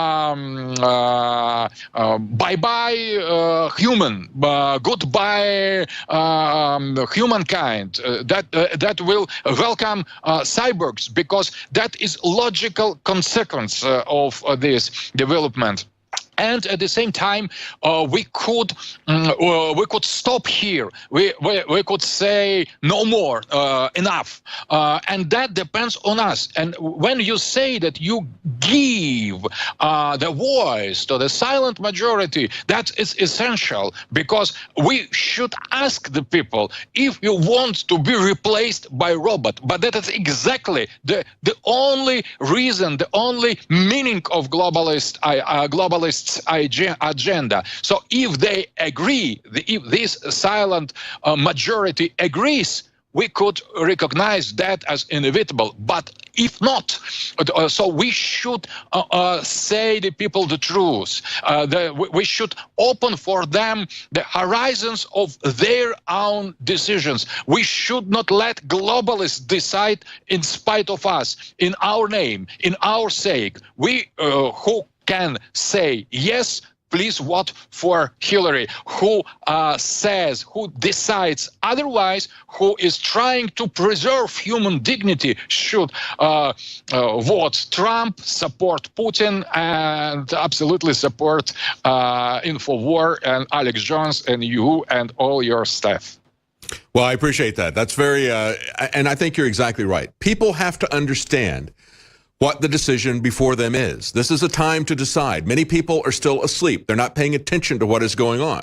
I mean, one of the things that's going to be happening in just the next couple of years are going to be banning private ownership of cars. That means that they're going to be banning a lot of our privacy. They're going to be banning a lot of our mobility. And people have to be aware of the consequences of the decisions and be involved in these decisions, or these decisions will be made for you by other people. And that's the key thing. That's what you're trying to do there with your organizations in Russia. That's what we're trying to do here with InfoWars, to wake people up and say, this is what's coming down the line. This is what your future is going to look like if we follow this path, or if we go in a different direction, this is what the path is going to look like. This is a very important time to decide. As Lenin said, there are many decades where nothing happens, and then there are weeks where decades happen. I think we're in that kind of a period here 100 years after the revolution. We've covered the waterfront here with Aleksandr Dugin. We've gone from the Russian Revolution all the way into the future with cyborgs. Thank you so much for joining us, Mr. Dugin. And stay with us. When we come back from the break, we're going to be talking to Lionel. We'll be right back. I'm David Knight. That's right. I think there is nowhere to run or nowhere to hide for Hillary Clinton. When the Washington Post is pulling her mask off and saying, look at the witch behind this mask, she's got some problems coming up. And we're going to talk to Lionel. He's going to break down what's happening here as well. Real quickly, I haven't done a commercial break for several segments here, so I need to tell you about some of the specials that we have at InfoWars. We have a couple of new specials. We have Silver Bullet, our colloidal silver, as well as Winter Sun, our vitamin D3 supplement. Both of those are now 50% off. Stock up on things that are going to help you to fight colds during this season, that will help to supplement the vitamin D deficiency that can happen during the winter when you don't get a lot of sun. But of course, most of us Americans are locked in our homes all the time anyway. We never get out. So that's a great thing to take year round. But right now, 50% off vitamin D, Winter Sun, and Silver Bullet, our colloidal silver product. Also, Brain Force Plus is still 50% off. We still have Anthroplex at 50% off, Super Male Vitality at 30% off, and you can get 10% off Vitamin Mineral Fusion Drink Mix. You can do that at checkout. Just enter the code Vita 10. That's VITA 10 to get 10% off our vitamin mineral fusion drink at checkout. All right, joining us now is Lionel, of course, an Emmy Award-winning TV news decoder, legal analyst. You can find him on YouTube, Lionel Nation, on Twitter at Lionel Media, and LionelMedia.com is his website. Lionel, you know, it's been a bad week, I think, for Hillary Clinton.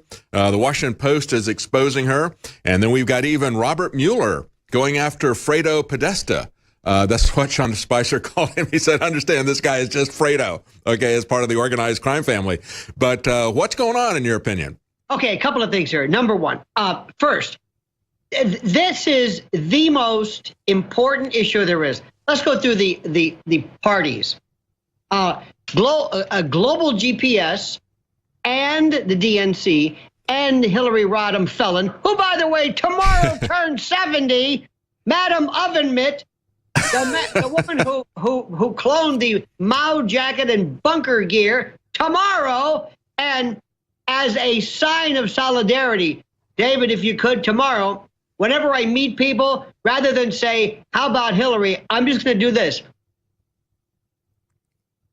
Give him the, silent screen. Give him the that Angelo Bruno, that night she went into those non-seizure. Oh, yeah, the balloon thing. Yes, the balloon thing, yes, yeah. Yes, no, I wasn't. It's also Angelo Bruno, remember, from the Philly mob. Anyway, so here we go. But, you know, the problem with that, Lionel, is that you can't make one eye move in a different direction like she can. Want to bet? You sure about that? There you go. They're going different directions. Okay.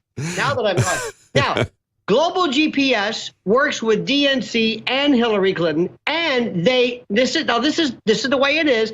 With this kind of murky, cloudy Christopher Steele MI6 spook wannabe from British Intel, along with Mark Elias from Perkins Coie. Here we go. There we go. Whoa! That's a balloon! Whoa! I'm sorry. That looks like, last time I did that, it was a proctologist with a hangnail, but but anyway. So we have all of these people together. Now, here is the deal. You have right now these folks dealing, theoretically, with the dread and horrid Russians to buy this. And David, one of the greatest examples of making you-know-what or chicken salad out of whatever is to take a scurrilous, libelous, baseless group of Eurolagnic fantasies and call it a dossier. Yeah, that's right. Dossier. When was the last? Instant credibility. Yeah, anybody who's ever heard of anything, a dossier. This is. They didn't pay for just somebody's thoughts and make believe. It's a dossier, and we're using this over. It's like the word au pair years ago. Remember the shaken baby case? We were au paired to death for like a month. Okay, here. But Lionel, if you're going to spend millions of dollars, you don't want to just get a report. You want a dossier for those millions of dollars. Right, exactly. Yeah, you don't want that. Right, exactly. Do you want a streetwalker, a hooker, or an escort? Okay, fine. Now, but here was the language. And I put this up, and this is towards the end, this quote from the Washington Post. After the election, stop right there. After all was said and done, and she lost, the FBI agreed to pay Steele, Remington Steele, the MI6, British spook. The FBI agreed to pay Steele to continue gathering intelligence. Again, not intelligence, intel, but the Bureau pulled out of the arrangement after Steele was publicly identified. Why is my and your and our? That's it. Why is it? Go down a little bit more. After the election, towards the end, you'll see it. And there it is. The FBI agreed to pay Steele. Why are they paying Steele anything? Paying him? I mean, it's there at the bottom. You're paying him for what? Comey, Mueller are paying this person? So we've got Hillary, and what do you expect from Hillary? The DNC, I got it. I understand this. Elias, okay. And by the way, if there isn't any kind of a bar, any kind of ethical consideration over a legitimate law firm engaging in purchasing this tawdry, basically blackmailable dossier information. Now, David, go back a little bit, because I know we're going to run out of time, because this goes crazy. I know you're trying to find this. I've got your team, they're going crazy. It's at the end of it. It says, after the election, comma. Look for after the election, comma, the FBI agreed to pay Steele. That's the most important. What? Yes. Right. Yes. Nobody's going to touch Hillary Clinton. Look, I love Fox News and I love Laura Ingraham and Sean Hannity, but every night they're saying, tonight, Hillary, uranium one. Tonight, Hillary, nothing. You mean to tell me Sean can't pick up the phone and say, Donald, Mr. President, for God's sakes, would you tell Sessions to disqualify something? Are we going to do something with this? What is it? Somebody, before I die, before that day, what, does she have pictures of somebody? There we go. After the election, the FBI agreed to pay Steele to continue gathering intelligence about Trump and Russia. This is the election collusion. Yes. This is what they're talking about. We did it. It's not the and who are these Russians? It's like, you know what? I was on the phone this morning. I'm going to call them Texans. I'm dealing with them Texans at 11:30. What is this Texans? Who are these Russians? Now, I think that's an important point that you just made there, and that is that the collusion was going on between the establishment Republicans, between the establishment Democrats, and with the establishment of the FBI. I mean, that was the real collusion. And earlier, it was in the Washington Post report, they're talking about how at the very beginning, it was funded by Republicans during the primary season. They had some fantasy information about business dealings with Donald Trump and the Russians. Then when he won the primary, they go to Hillary and the DNC, and they start paying them for their sexual perversion version. And then after the election, it's the FBI and John McCain who are trying to collude together to take down Trump. I mean, that's the progression. And 2 of those 4 are Republicans. So why is the FBI, look, I understand they deal with people like Sammy the Bull and they have confidential informants, and I understand that. But to think that they are paying their control, why? Why are you doing this with somebody whose soul, who has been compromised by being, in essence, a political operative? Now, David, let me go back to something. Remember how these things go. Benghazi. Well, you know what? Hold that thought, because we got to come up to a commercial break. We're talking to Lionel, and we got a hard break here, Lionel, as you know, and we're going to be right back, because the real collusion that nobody is talking about is the collusion between the establishment Republicans, the establishment Democrats, and the FBI on this dirty dossier. Fictitious from get-go. And, of course, it was the Republicans who made it about business. The Democrats made it about sex. And that the FBI tried to use both of those to try to take down Donald Trump. That's the real story here. We'll be right back with Lionel. I'm David Knight. Welcome back. I'm David Knight, and we're talking to Lionel. Of course, you can find him on Twitter, Lionel Media. Also on YouTube, Lionel Nation. And his website, lionelmedia.com. We were just talking about what's going on with Hillary Clinton. Looks like the establishment is cutting this head off the Hydra because the Washington Post has exposed her. But as Lionel was talking about this, it's kind of interesting that we've had the FBI at the center of so many of these controversies. You know, with Uranium One, they were investigating what was going on with these people, but then they shut that up and they actually threatened the individual who was going to talk about that during the election. They threatened him with jail or worse to keep him quiet. And now all of this information is coming out. Of course, we'd heard that the FBI was trying to fund this investigation by Fusion GPS, and of course they were. This is kind of like a bad script, Lionel, where you've got all these different rewrites by all these different script writers. You know, first it was about business, then it became about sex. Now it becomes about something entirely different as it passes hands from one anti-Trump group to the other. But they're all part of the establishment cabal, aren't they? You've got the Democrats, the Republicans, the FBI. They're all part of this.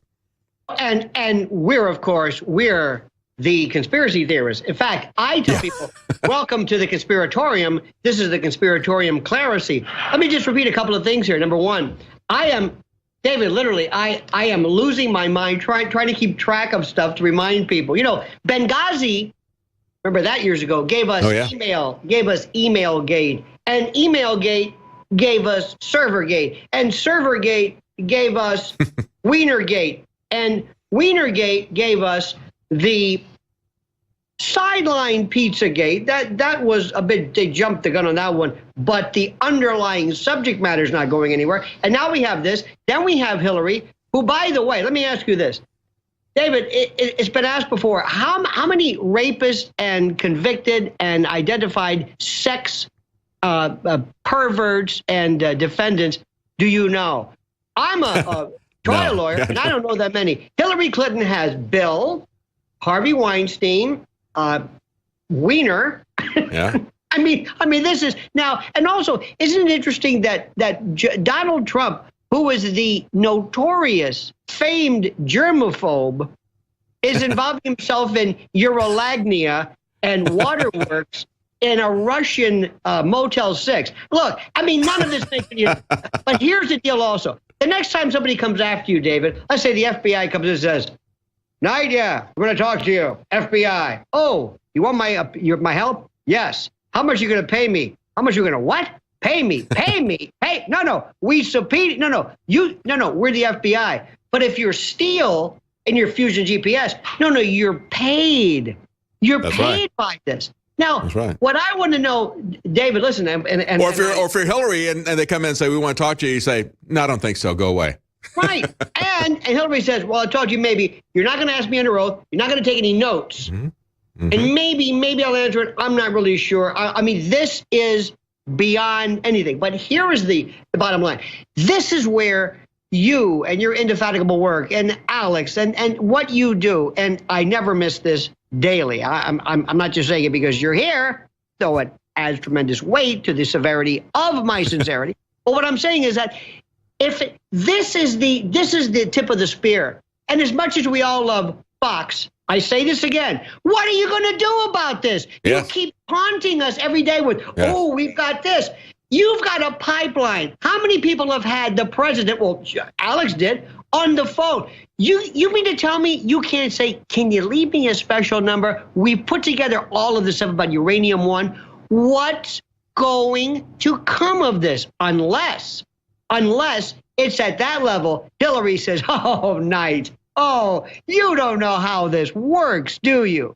You don't. You think that I'm on the same justice tier as you? Are you kidding me? Where have you been? So, because I can't figure any of this out. Now, in the meantime, you have the mainstream media, and there's something happening here.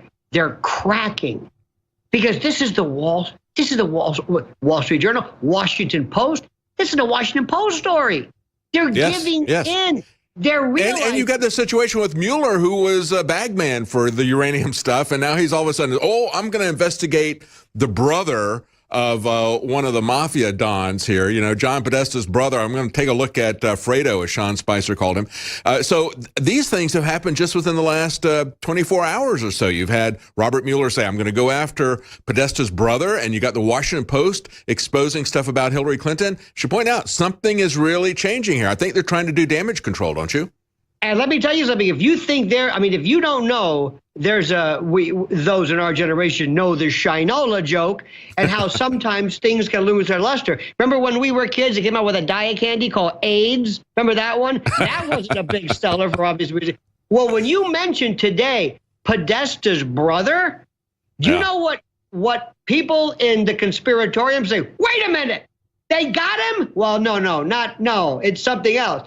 The name Podesta is like Typhoid Mary. And the problem is I have to deal with people, and I'm sure you're the same way, people that I know in the business here in New York, in the bubble, people in big media. I have to sit there and say, no, you don't understand. This is how this worked out, because they work in this piecemeal bottom line world. But here's what everybody should take away from this. There is no more information that you can possibly present against Hillary. And by the way, like many people, including my friend Charles Ortel and others, have put together, involving the Clinton Foundation, Clinton Global Initiative, Clinton Health Access Initiative, the monies that never went to Haiti, all of this, that fraud, not to mention whatever happened with Wiener's laptops, whatever happened, Servergate is just forgotten. It's not, They just look at you and they blink, and then you have the FBI or the Congress actually saying, now wait a minute, we're wondering why Comey decided to basically to give Hillary a passing grade before the evidence was even culled or. And I'm thinking, where the hell have you been? We've known this.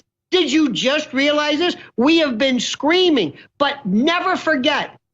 And I know this sounds really kind of highfalutin, but David, we are this revolution, this truth war. We're like special forces. We're not going away. Yeah. See, they think Las Vegas is over. They actually think, honestly, that, well, took care of that. Really? Oh, I don't think so. Because we're having, what we're doing right now, David, this is almost like an independent citizen or civilian grand jury. That's exactly what it is, yes. And this is like the Russell Tribunal in the 60s of post-Vietnam. And what's happening is that we know this.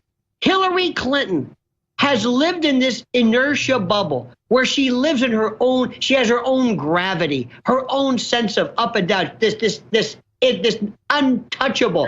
Anybody else that would have said, you're going to get out of town, you're destroying us. She's destroying, because let me ask you this, as we approach November, David, for $25,000 and a new car, what is the Republican, the GOP, or excuse me, the DNC platform? What is the liberal progressive? Yeah, they don't have one. Chuck Schumer is trying to get them to focus on economics, but they're still on the identity politics. All we've got is Cowboy Bob there. Somebody with the cowboy hat. You got the cowpoke. You got the lady. The rhinestone cowgirl. Yeah, the rhinestone cowgirl.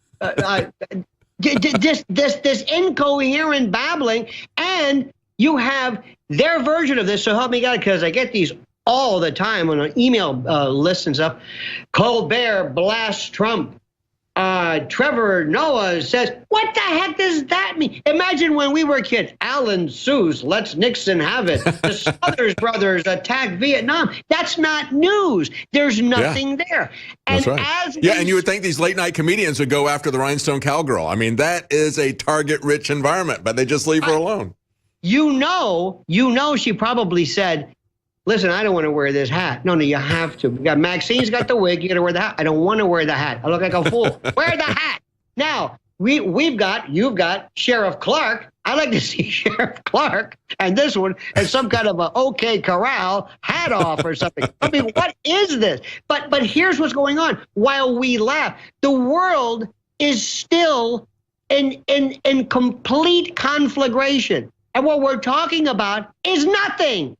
We're actually talking about, in some respects, somebody, either the shadow government, the deep state, whatever you want to call it, they may be saying, Hillary, thank you for this. You're taking the heat because we're able to continue this calamity.